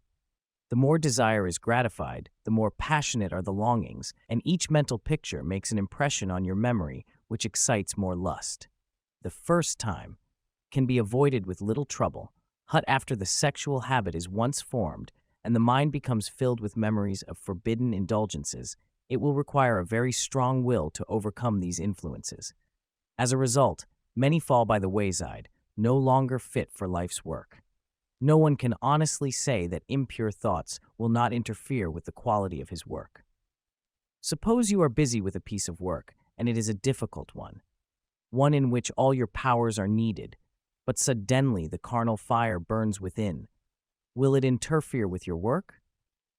If you can deny it, it is because you have never given the subject thought, have never tried to subdue the passion and keep on working, have not realized what it is possible for a pure man to accomplish in mastering the body and the spirit. Why should all summon all of our power of will and keep away the intrusion of sexual thoughts? The more we keep our mind occupied with our work and concentrated on pure and noble thoughts, the less room there will be for impure thoughts. Be firm in your resolution to do what is manly, and you will enjoy all there is of real pleasure, and at the same time be an honor to manhood. The time is sure to come when you will be delivered from the slavery of your passions. But it does not help any at present to wait for this heroic age of the future. We should do our part to hasten the coming. Join today the future generation of honorable men. Try to preserve your strength and manly vigor instead of wasting it. Your reward will be joy, and you will be able to labor, to reap the rich fruits of a prosperous career. The control of sex force is a deeply important study. Avihen we have learned to control it entirely, our powers will be wonderfully increased. It is the greatest power in civilization. By controlling it, man can be raised to the heights, or by wasting it, descend to the depths. The temptations to illicit sexual indulgence will mean nothing to us as we become complete masters of the inner sanctuary, which is the birthplace for our purposes and impulses. Man has heretofore been considered the stronger of the sexes. If this is so, why has he not tried to raise woman up instead of dragging her down? If there were only more men like the following. A young man who had always lived a pure life came from the country to Chicago. As he was sitting in a famous cafe, a woman took her seat beside him. She opened a conversation with him in the usual way and endeavored to have him accompany her. The young man could see that she had known better days, and instead of heaping guilt upon the unfortunate créature and trampling the fallen one yet deeper in the mire, he spoke to her earnestly and warmly of purity, of womanly dignity and pride, and true, manly love. She began to weep and went out sobbing. For that at least, she had no desire to prosecute her trade. We do not know whether she entirely forsook her evil life and redeemed her character. We only know that, as a purifying and ennobling influence helps impure men, so also purity in man appeals to the better impulses of the fallen woman. If men are really stronger, they should show their superiority by giving a helping hand to the so-called weaker sex when they have wandered from the right path, by being pure themselves and guarding their purity as if it were something very precious. In a few generations, we would have a far different race. Chapter 14. The Cause and Cure of the Involuntary Emission of Seed. Professor Dr. Wyss in Zurich says in reference to self-pollution, by self-pollution, we understand involuntary emission of the seed when asleep or half asleep, during which the individual generally awakens. Every man is liable to these emissions now and then, and from the nature of the case, they have no further evil results. They are, at the most, accompanied by some disagreeable sensations, which may also follow them, especially if they occur very frequently, or if the subject of them is of a weak or excitable nature. They consist of such experiences as faintness, fatigue, aching in the back, aversion to work, fullness in the head, etc., which disappear after a few hours. There is no evidence whatever of any further consequences, although many young people imagine that there may be such. What is the cause of this phenomenon? It is due to an intense excitement of the rear ends of the nerves in the urethra, occasioned usually by dreams or by local irritation of the urethra, either from the origin of the bladder or from the rectum. Under some circumstances, the irritation may originate in the spinal cord, but this is certainly very rarely the case. These unpleasant experiences may be avoided by avoiding lascivious dreams, remembering that a dream is often but a reflection, though a very distorted one, of that which passed through the head in waking hours. Obscene entertainments, lascivious songs, exciting reading, allowing the thoughts to wander aimlessly or drift toward immoral themes, and everything of this kind must be strictly avoided. The drinking of alcohol, the eating of too much meat in the evening, strong tea or coffee, certain kinds of cheese, such as green cheese, highly spiced articles of diet, and especially such as irritate the mucous coat of the large intestine, tend to induce the emissions. The position of the body in sleep should also be taken into consideration, as the pollutions are not as apt to occur when lying upon the side as when upon the back. Just beyond the normal experiences of the growing youth, we find the frequent recurring emissions of seed, especially in the case of young men of thin blood and weak constitution. These often occasion the very greatest anxiety. Some imagine that they will result in the loss of reason, and some even fear fatal consequences. We fully agree that such frequent emissions are abnormal, but we do not take so pessimistic a view of the future of the young man who suffers from the annoyance. Aside from the strict observance of the measures above recommended, we advise such young men, who often confine themselves too exclusively to mental pursuits, to give more attention to the development of their nerves and muscles. Of any possible harm resulting from the retention of the seed in the body therecar be no thought. It is not an injurious ejection or offal of the body like the urine or excrement. Experiments have been made by ejecting human seminal fluid or solutions from the testicles of animals beneath the skin. The results have been favorable. It has been proved especially that the effect of exercise upon the muscles is thus increased. It is a well-known fact that exercise of the body strengthens the muscles. This is found to be the case to a much greater extent when sexual germs or solutions from testicles are injected. The muscles and muscular nerves do not then tire nearly so soon and resume their normal condition much more quickly. These experiments are in perfect harmony with the experience of the ancients that the greatest feats of physical strength are possible only to those who entirely refrain from all gratification of the sexual desires. The athletes among the Greeks and Romans therefore refrained from all sexual relations, as do sporting men in our day when in training for their contests. That the effects upon the power of mental exertion are of precisely similar character is proved by the experience of scholars and artists. During the seasons of continence, the seed is certainly absorbed and its elements enter into the composition of the blood. These effects, as far as we can see, are not injurious but beneficial. Schonenberger-Siegert gives the following well-tested prescription. The use of beer, wine, and brandy is positively forbidden. Even coffee, tea, and smoking are too stimulating. Fresh water, lemonade, milk, and cocoa may be used as beverages. Above all, drink only when thirsty, and then very little, in the evening not at all. Do not eat even juicy fruits. A full bladder disturbs sleep and inclines to the emission of the seminal fluid. Overloaded bowels have the same effect. Therefore, let the bowels be kept as open as possible. Especially, let them be emptied before retiring at night, resorting, if necessary, to an injection of warm water to secure this. Let your diet be simple, consisting chiefly of fruits, vegetables, and salads. These are cooling, make good blood, and open the bowels. Nervous persons find even bowelin too stimulating. Use meat very moderately, unless you prefer, for a while, to do without it altogether. Take no highly salted or highly spiced food. Salt causes thirst. It creates a craving for alcoholic beverages, which are the most potent excitants of the sexual desires. How great may be the influence of highly spiced articles of diet may be inferred from the fact that in men of weak nerves, even vanilla chocolate induces nocturnal pollution. Be moderate in all things. Eating too much makes a man weak and indolent, inclines him to idleness, and stimulates the sexual inclinations. Let not your bed be too soft, nor the covering too warm, or you will induce an excessive flow of blood to the loins, which tends to excite the sexual organs. But do not allow yourself to suffer from cold, as that will prevent sleep. Let there be no feather bed. In winter, have a woolen covering upon the mattress, and on this the sheet. Let there be 1 or 2 covers, as may be needed, and a linen or woolen counterpane. Spend every free minute in the fresh air, and take a naked sunbath whenever possible. This will strengthen the nervous system, which is a prime necessity. When naked, practice only fresh air gymnastics, and take no sweat baths in the sun, for these are exciting to the nerves. When exposed to the sun, cover the head and neck. In summer, combine the fresh air bath with bathing out of doors.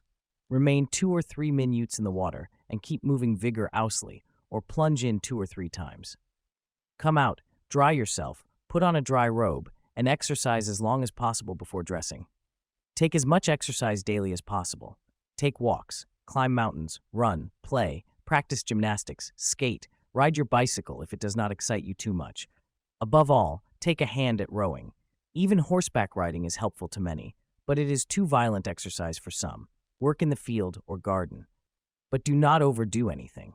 No foolish pranks, nothing to overexcite, to disturb the sleep or stimulate the passions. Do not use water to excess. Frequent cold and long-continued sitz baths generally make the trouble worse. On the other hand, brief, cool sitz baths from 68 to 77 degrees Fahrenheit and lasting about 1 minute may be useful. In summer, brief baths or plunges in the open air, or 2 or 3 lukewarm baths about 90 degrees and lasting 10 minutes weekly. Dash the water frequently upon the back and neck, and at the end of the bath, take water 10 degrees colder and pour it freely upon the neck and back.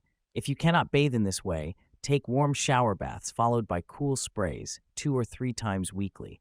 Upon rising, wash the whole body in cool water, 65 to 75 degrees Fahrenheit.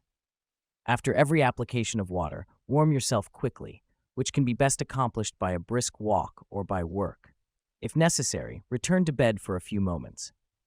This use of water strengthens the nervous system and draws the blood to the surface of the body, thus preventing the accumulation of blood in the region of the sexual organs. The cheesy deposits under the foreskin should be frequently removed by the use of warm water.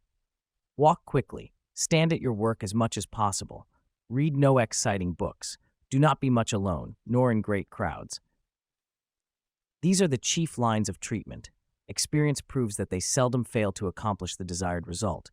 The moral and physical powers are strengthened, self-confidence is restored, fresh interest is taken in life, and health and vigor return. Chapter 4. 15.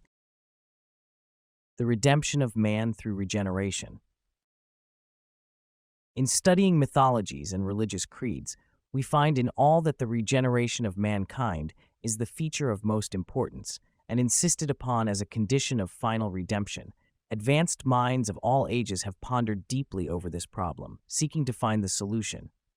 In almost all the great religions, we find a small element banded together, insisting on the abnegation of the creative function as a condition of attaining communion with God. In India, the priests connected with the sacred temples are pledged to the strictest chastity.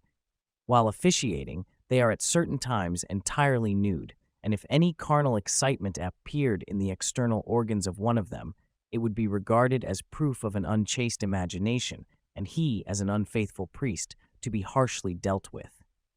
A high priest in India is obliged to go through a long siege of training and purification, and to pass through many severe trials to prove that he has thoroughly conquered his carnal passions before he can be admitted to the priesthood. As far back as we have any records, we find that the leaders of certain religious cults were required to abstain from all sexual experiences. In ancient times, before self-control was mastered, priests were emasculated to ensure continence. When this took place, it was always accompanied by extraordinary ceremonies. These ceremonies formed a part of the annual celebration of the festival of Attis and Cybele, the latter being the earth goddess or mother deity who fell in love with a beautiful youth, Attis, of whom she exacted a vow of chastity as her priest, but who, having broken his vow for the sake of a lovely nymph, was deprived by the goddess of his reason, and in his frenzy castrated himself. Whereupon the goddess ordained that thereafter all her priests should be eunuchs. Even today, castration is practiced by many religious zealots. In Russia, there exists a certain sect of Christians who believe that the millennium will not come until all men are castrated. Every year, a large number mutilate themselves from the desire to make a sacrifice to the Almighty, evidently believing that God is best pleased when his children are miserable. They find their authority for this practice in Matthew 19:12, wherein Christ says unto his disciples, "There are some eunuchs which were so born from their mother's womb, and there are some eunuchs which were made eunuchs of men, and there be eunuchs which have made themselves eunuchs for the kingdom of heaven's sake." As man learned better control, vows of absolute continence were exacted. The harder his trials and temptations, the greater his spiritual satisfaction. The secret occult orders teach that the creative deity combined in himself both the male and female principles, and as the ultimate aim of man has ever been to attain to resemblance to or union with God, it is but reasonable that such a method should be adopted. A castrated man was neither man nor woman, and yet, paradoxically, he was both. In form and figure, he represented the male principles, while in dress and the absence of the active masculine function, he represented the female. Proper relationship OE the sexes. Of all the contracts into which a man enters in the course of his life, the one he understands least about is the one that binds him to his wife, the matrimonial contract. As a result, he soon finds himself unhappily mated, a very, very sad revelation. There are, however, some points which, properly understood and carefully borne in mind, will go far toward making the marriage harmonious, and if more generally lived up to, divorce would be much less frequent than is the case at present. We have repeatedly drawn attention in these pages to the fact that the most important of the problems which confront a newly married couple is that of the sex relation. This cannot be overemphasized, and until people realize that lust is not love, and that there is no moral law to compel a woman to cater to a man's lewd appetite, even if he be her husband, and in spite of the idea inculcated in 68, sex F1 uctimed, into so many generations of women, that it is her duty to submit to every call of the marriage bed. We say that, until this is clearly recognized, we will continue to have the loss of energy and deterioration of will which so universally follow the marriage ceremony. Men, especially, need to be trained to curb their sex appetites. That this immoderate indulgence tolls the knell of love cannot be questioned. Couples that have spent 6 or 8 years in harmonious courtship that not only gave happiness to both, but was a source of mental and spiritual strength while the relation lasted, find themselves obnoxious to each other after but a short period of marriage. Why? The answer has been clearly given in these pages. Sex intemperance. Before a binding engagement is entered in, there should be a clear understanding between the contracting parties as to the duties they are about to assume, and, in spite of the universal prejudice against discussing sex matters, it is a subject that, handled modestly and lovingly, can be delicately discussed between persons about to enter into the most intimate relation of life. It should be daily remembered that the children which come into the home are the ones chiefly affected by the relationship between the parents. Children of a loveless marriage are the chief sufferers. Therefore, the welfare of possible offspring should actuate couples intent eyeing marriage even at the time of the engagement. To live a pure life means to think pure thoughts and to be pure in action. The man who eats enough to keep in perfect health and strength is not abusing his body, but the glutton who can never get enough paralyzes all his physical energies. The same is true of the sex relation. The overindulgence of this function makes the nervous system oversensitive, a condition that expresses itself in constant irritation between husband and wife, finally developing into absolute aversion, even hatred. 16. The final word about sex force. It is not good for man to be alone. Pursuant to this fundamental rule of life, every man needs a woman to complete himself. Therefore, if possible, he should have a wife who should be to him the one woman in the world, nor should he hesitate to tell her what she is to him, for his appreciation and encouragement will call forth the best that is in her in return. This is so fundamental a requirement that if a husband finds himself disappointed in the character of the wife he married, he should assiduously seek for those traits in her which he can appreciate, thereby cultivating regard along a new line which will eventuate in greater strength and beauty of character for both. The same thing, of course, holds true for the wife, whereas the constant expression of one's disappointment arouses resentment and destroys every possibility of happiness, and therefore of usefulness. Whatever the conditions of the life, however, every man should subject himself to the influence of the feminine on his nature. If he is not married, he should spend a fair amount of time in the company of mother, sister, daughter, or seek the social companionship of other refined women. This will draw forth the gentler side of his nature and thus add greatly to his natural attractiveness, while if confined almost exclusively to the company of men, he is apt to become rough and boorish. Similarly, a woman should seek to complete her life and character by judicious association with men. Women thrown wholly back upon each other for companionship are apt to degenerate into mere gossips. The careful study of our work on magnetism will enable the student to exercise a beneficent influence over those who are as associated with him in life, husband or wife, as the case may be, and to call into activity the best traits of their nature. The development of this magnetic quality will be an unfailing factor, not only in securing the peace of the home, but in achieving success in the material walks of life. The subject of sex force is a very large one, inexhaustible, in fact, but we feel sure that our readers will find enough information in this work to enable them to arrive at a fair understanding of each other's nature, so that they may make a wise selection in choosing a life partner and make sure of his or her temperamental fitness. The things that every woman should know about a man have been laid bare, and the knowledge that every man should have concerning women has been disclosed. As a rule, man does not place a sufficiently high estimate on woman. Woman does not place a sufficiently high estimate on man. When these teachings are practiced diligently and faithfully until thoroughly mastered, and their full benefit absorbed and lived, sex force will open the way to the grandest existence it is possible to experience while still living on this earth. These teachings are not merely theoretical, but intensely practical, nor are they difficult. It will pay you well to make a thorough study of them, as herein set forth. In seeking to balance his life justly, no man need hesitate to surrender to the influence of a good woman. It has been truly said, there has never been a great man who has not gloried in the fact that he has been led by some woman like a little child. Yet, in spite of this leading, his slightest wish was law to her. The misapprehension universally prevailing with regard to the relations of men and women towards each other is expressed in the following quotation. The woman of all times has been too eager to win a husband who will support her, and the man has been too eager to own and possess a mate. These two demands have led the sexes on, blindly defying all laws of judgment and every maxim of business and sound principle. For nothing else in the world is so fearfully sacrificed to unreckoning haste as matrimony.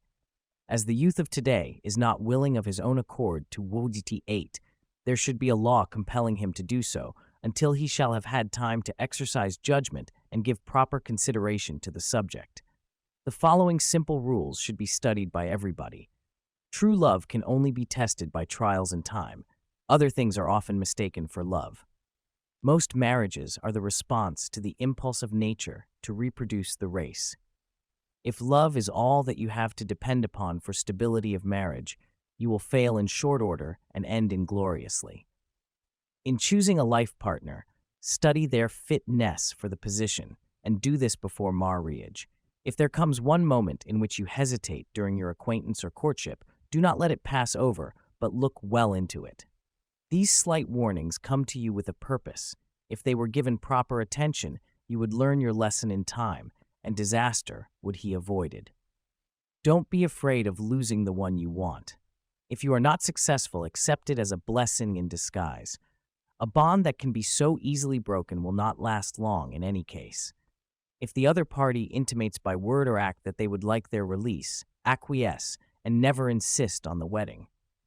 Bear in mind that 19 couples out of every 20, though married, are not mated, and that you are quite likely to make one of the 19.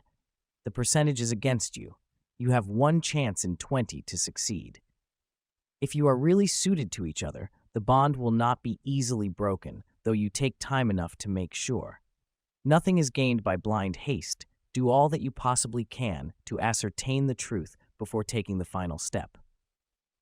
There is one person better suited to you than anyone else in the world. When you have found that person, study sex force and attain heaven on earth.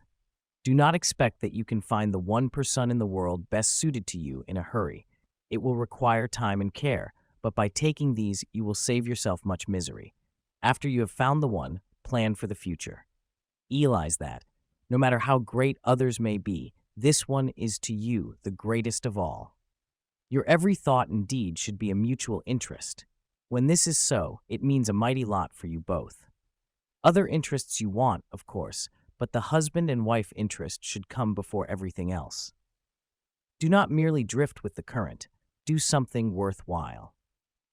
The most magnificent law of human existence is this: whatever you make up your mind to accomplish, that will come to pass. There is a belief held by many that what you think will be, but thinking needs to be backed up with determination. Your past lies is in the past and cannot be changed. In your future, you can achieve what you set about with fixed determination to attain. Magnetic force is the greatest power for success in life. He who does not have it just drifts along with the stream, having no rudder to steer with, but thrown hither and yon with the tide. He is brushed aside like chaff by the person who has force and a definite purpose.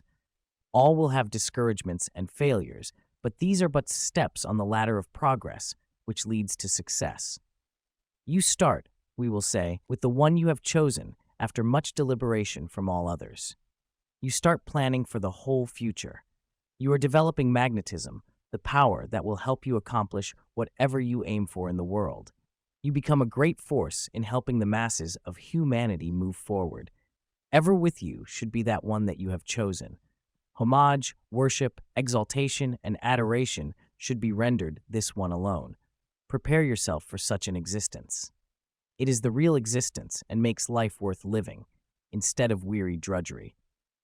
It may appear to many that it is not right for any one human being to receive your highest regard and care, but stop a moment and study the conditions of life in most homes. Aman has courted a beautiful maiden. Her eyes sparkle like diamonds, her cheek is flushed like the rose, while he, appearing at his best to her, seems to her the hero of her dreams.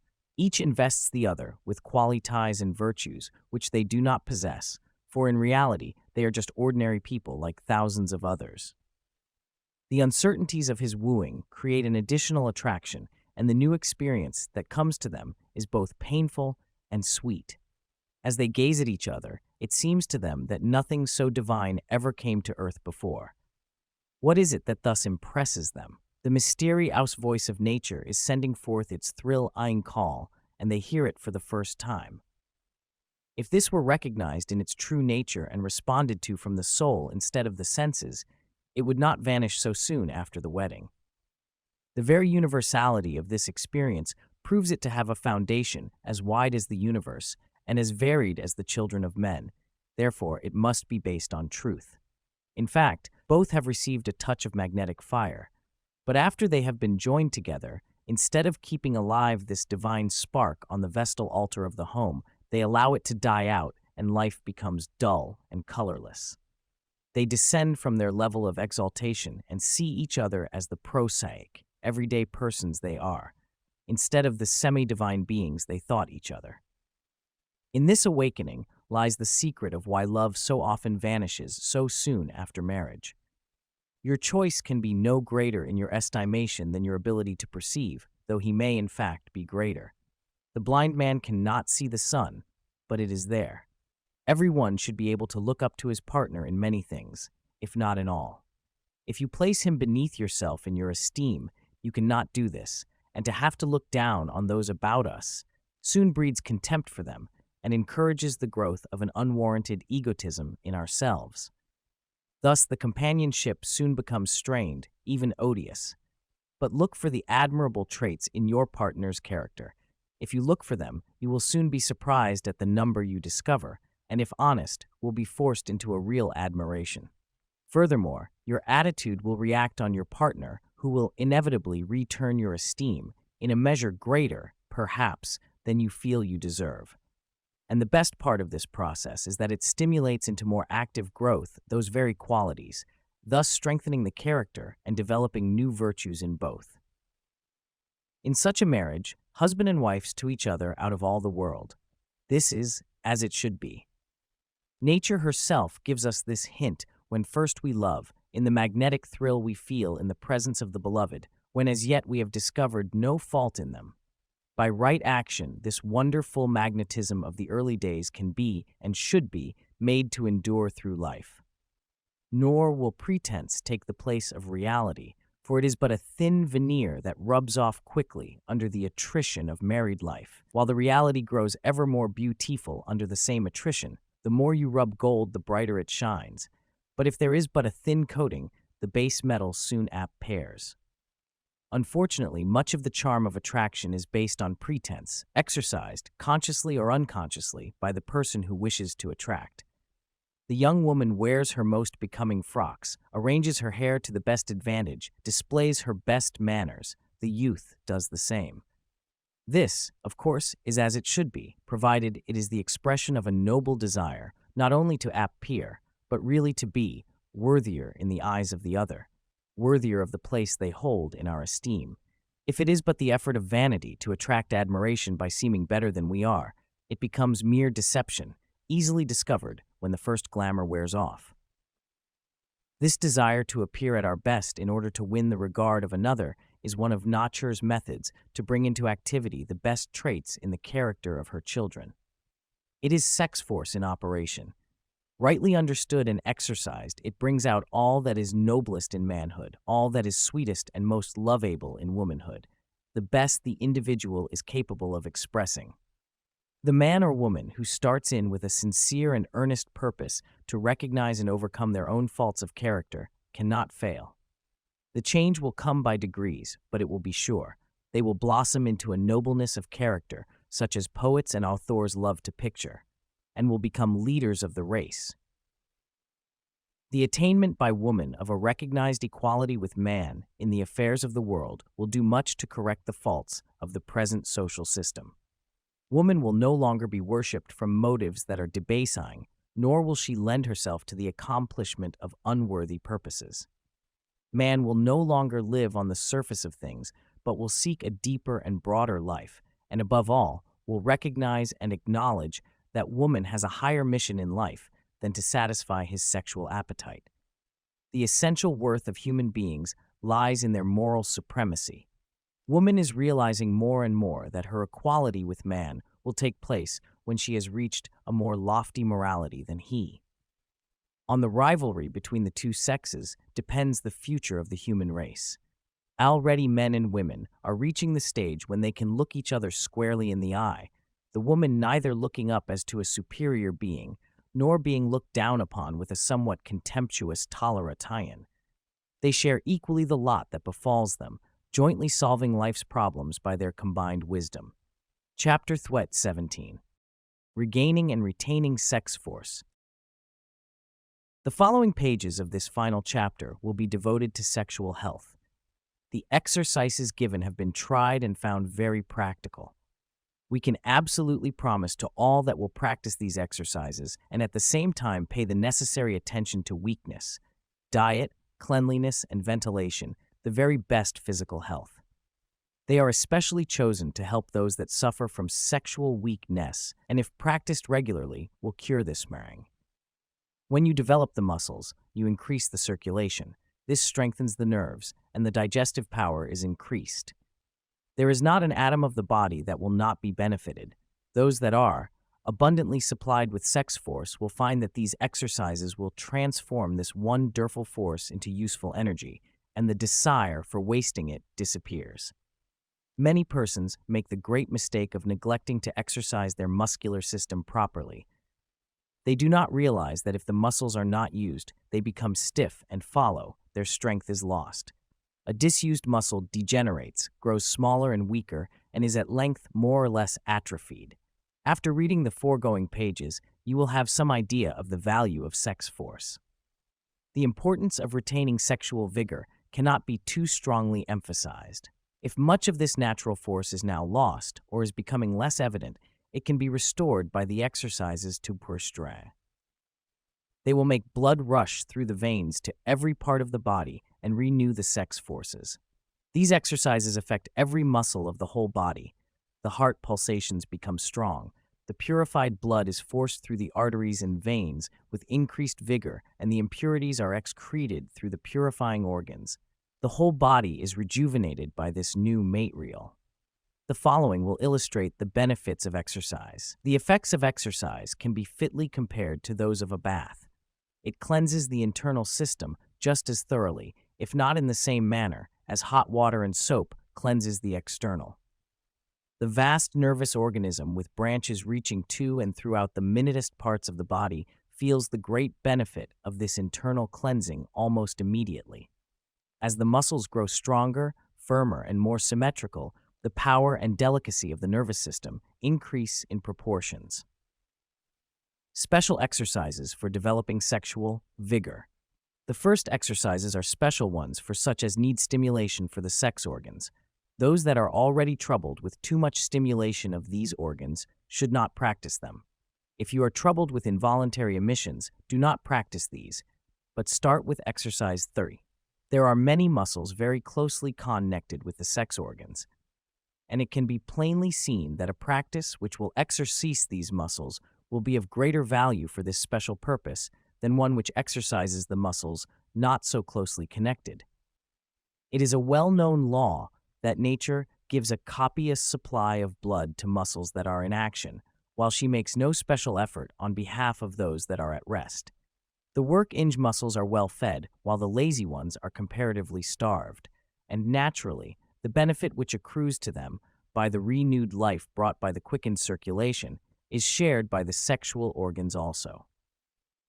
This is why these special exercises have been selected, that not only the lungs, heart, and organs of digestion may be strengthened, but the supply of blood of all the organs surrounding the sexual organs be greatly increased. In beginning these exercises, start very gradually and rest the moment you feel fatigue. If you are not accustomed to exercising, it will be well to rest a moment after each exercise and before beginning the next one.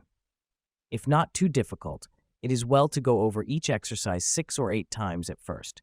This number of times may be gradually increased until the 10th day, after which the exercise may be continued until you feel signs of fatigue. The first exercise should be practiced in bed, just as soon as you awake in the morning. You should, of course, have plenty of pure, regaining and retaining fresh air in the room. If the weather is not too cold, raise several windows, that yon may have a circulation in the room. Throw aside your covers, and as soon as your body becomes accustomed to the cold air, you should remove all your clothing. But do not take any needless risk of catching cold before you have built up your strength. The practice of these exercises will make you practically immune from disease, and if you have sufficient vitality to make a persistent effort, you will be well rewarded by the new life which will come to you. Do not expect results immediately, but practice faithfully for 2 weeks, and the result will abundantly repay you. Go to bed with a definite idea of what time you wish to get up at. At the appointed time, throw off the bedclothes and proceed with the exercises. Exercise 1. Lie flat on the back. Raise the hips up as far as you can. Your weight will be on your shoulders and feet. Repeat 5 times, 6 in all, to start with. This will develop the muscles of the posterior portion of the hips and the small of the back. Exercise 11. Lie on the right side. Raise the hips as high as you can, keeping the knees straight. The weight will be on your right foot, right arm, and shoulder. Repeat the same exercise on the left side. This is especially good for the muscles of the waist and thighs. Exercise 3. Lie on the back, placing the hands on the thighs, and rise to a sitting poshtyan, keeping the heels touching the bed. Especially good for the abdominal muscles. Exercise 4. Lie on the stomach, catch hold of the head of the bed firmly with both hands. Raise both legs as high as you can. This exercise is valuable for strengthening the large muscles of the posterior portion of the hips. Exercise V. Lie on the back. Raise the right leg as near the head as you can, keeping the knees straight. Do first one leg and then the other. This develops the interior muscles of the upper thighs. Exercise 6. Lie on the right side. Raise the left leg slowly, keeping the knee straight, as high as you can upward. Turn over on the left side and do the same with right leg. Good for the outer portion of upper thighs. Exercise 7. Lie on the back, bring the right leg, keeping the knee straight, as far as regaining and retaining sex force 189. Yon can over the left leg. Do the same with left leg. Good for muscles on inside of upper thighs. Exercise 30. Lie on the stomach, raise right leg, keeping knee straight, as far upward as possible. Repeat with left leg. Excellent for muscles on posterior parts of hips. Exercise eyeing. Lie on back, stretch your hands back over the bed. Raise your trunk as far up as you can. Your weight will be on your shoulders and feet. Do this 10 times to start with, then increase the number. This will develop the muscles of the posterior portion of hips and small of back. Exercise X. Lie on back. Bring both knees upward as near the breast as possible. Kick outward with first one leg and then the other. This is good for muscles in central portion of upper legs. Exercise SMUN. Lie on right side. Cross the right leg at ankle over the left leg, above the knee. Now raise the hips as high as you can. The weight is to rest on right shoulder and left leg. Lie on the left side and repeat the exercise. This for strengthening the insides of the thighs and lateral portion of waist. Exercise TWEN. Lie on stomach, cross the right ankle over the left ankle, and bend the left leg at knee as much as you can, raising the weight of lower right leg. Do the same with left leg. For muscles of the posterior portion of central leg. These last 5 exercises are especially good for building up and retaining the constitutional strength and will be found very valuable for those that are suffering from prematurity, night losses, and self-abuse. Those that take the preceding exercises in the morning will also find them very good to take before retiring. Exercise 13. Stand with shoulders thrown back, the elbows at sides, and raise the forearms upward and down 40 times. Inhale deeply while taking the exercise. Then raise the hands up and down very slowly as if you were raising and lowering something very heavy. This exercise will develop the arms. Exercise 4th. Inhale a deep breath. Stretch arms out from the shoulder straight. Now swing the arms forward and backward, keeping the elbows from bending. This will expand the chest. Regaining and retaining. Exercise X feet. Stand straight, feet 2 foot apart. Keep left hand on the hip and with the right hand touch the floor as far to the right as you can. Do the same with the left arm. Do this exercise 10 times to start with. Exercise sit-ins. Stand erect, then bend over and try to touch the floor with your hands, keeping the knees from bending. Raise hands up, keeping elbows rigid right overhead. Do this exercise 15 times. It will strengthen the back. Exercise sweat. Stretch right arm out straight out in front of you. The other one double up near your breast. Strike out in front of you with the left, withdrawing the right until it is where the left was. Then strike out hard with the right and withdraw the left. Keep this up until you are tired. It is a good idea to keep account of the number of blows you strike to see how your endurance is improving. Creative power should last as long as life. When the creative function ceases, much of the vitality is lost. All life is perpetuated by the sex force on this planet. There must be a corresponding force in the heavens, as below, so above. In fact, the creative power is a God power, from which what we know as the creative force has been derived. A large majority believe the fallacy that in time, as one becomes advanced in years, it is natural to become impotent. But animals retain their sexual powers, and so should man if he does not abuse himself. They should last as long as life, and he who allows them to become inactive has himself to blame only. A large majority of men become impotent years before the advent of old age, because through abuses they allow the general health to decline, and then, either through ignorance or loss of desire, do not try to regain their health, not realizing that without health you lose your enthusiasm and zest for life. You will never find sex force, the essence of virility, in a sick person.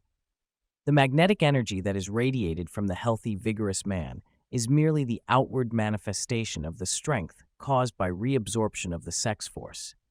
Keep in mind that the condition regaining and retaining of the procreative organs influences the whole body. When sexual strength is wasted, just so much reserve is taken from the physical body, and in proportion with the loss will be its decline. When you let your physical forces decline, you are likely to become partially or wholly impotent. It has been definitely proven that there is no reason why the powers of man should become impaired and useless. Sex force should last as long as you live. Life is a wonderful study. Many of the laws of diet and hygiene are now fairly well known, and as these are of such great importance in enabling us to retain vigorous health, they should be studied and mastered so that strength can be retained instead of gradually declining. In early youth, when the vital forces are exceptionally strong, one may take liberties with the laws of health and still apparently retain the physical and mental vigor. But this cannot be kept up long. The strain will soon tell. It is much easier to retain the natural vitality than it is to regain it after once being lost. The way to prevent premature impotence and to revive the sex powers will now be given. All who will faithfully follow our instruction will strengthen the whole organism and restore its physical vigor, which in turn revives the sex force, the power that brings to men the dearest things of life. Pure manhood and womanhood is the foundation of civilization. The pure are given the opportunity to share with the Almighty in the uplifting of humanity. The sacredness of the sexual function should be realized by all. It is the principal purpose of man's existence. Those that conserve the sex force are well rewarded. Nature gives them magnificent strength, which, if the proper methods are used, will give the individual that irresistible force which is known as magnetism. It is the real foundation of a successful and useful life. The admired ardor of a patriot, the devotion of the religious enthusiast, the noble inspiration to do noble deeds, the sacrificial patriotic spirit that has caused many to risk everything for the good of humanity, is all the result of the power of sex force. If you will closely examine the men famous in art, sci, regaining and retaining sex force 195, ents, or literature, you will find that they are the men that have not wasted their sex force. This supplies the extra energy that is needed to complete the work which brings them success. It is the essence of vitality. The great men of the past and the present have had strong sex force. Without this, man would be brutal, mean, and selfish, and have little respect for womankind. If God had not planted this force within us, man would have no desire for the woman. He would not support her or have any longing for children. He would not labor to support a family dependent on him. No man becomes affable, gracious, and considerate to women until he is rendered so by the awakening of his sexual nature and the quickening of that within, which, when held under proper discipline and control, renders him noble and unselfish. The real value of sex force cannot be too highly considered. The influence of this power is far-reaching. If through any cause the sexual organs become weakened, all the other organs will suffer. The muscles become flabby, the nerves get out of order, and if the condition of the organs is allowed to remain in this state long, the whole system will be a complete wreck. Hope and ambition and everything else will forsake the fearers. The reason for this is that the nervous, muscular, sexual, and vital forces are so closely connected that what affects one will surely affect the others. Sexual power is the concentration of all the bodily powers. There have been some people in the past, and there are some in the present, that have looked upon the sexual force as sinful and to be subdued by asceticism, but they learn in time that this is not the present natural law of life. Under the practice of asceticism, the forces do not become obedient, but instead the greatest saints have had the greatest sexual temptations to contend with. There is no question that the principle of asceticism is not the natural law of life and brings its own penalty. When a man is sick, he has no sexuality, but when he begins to recover, it again asserts itself.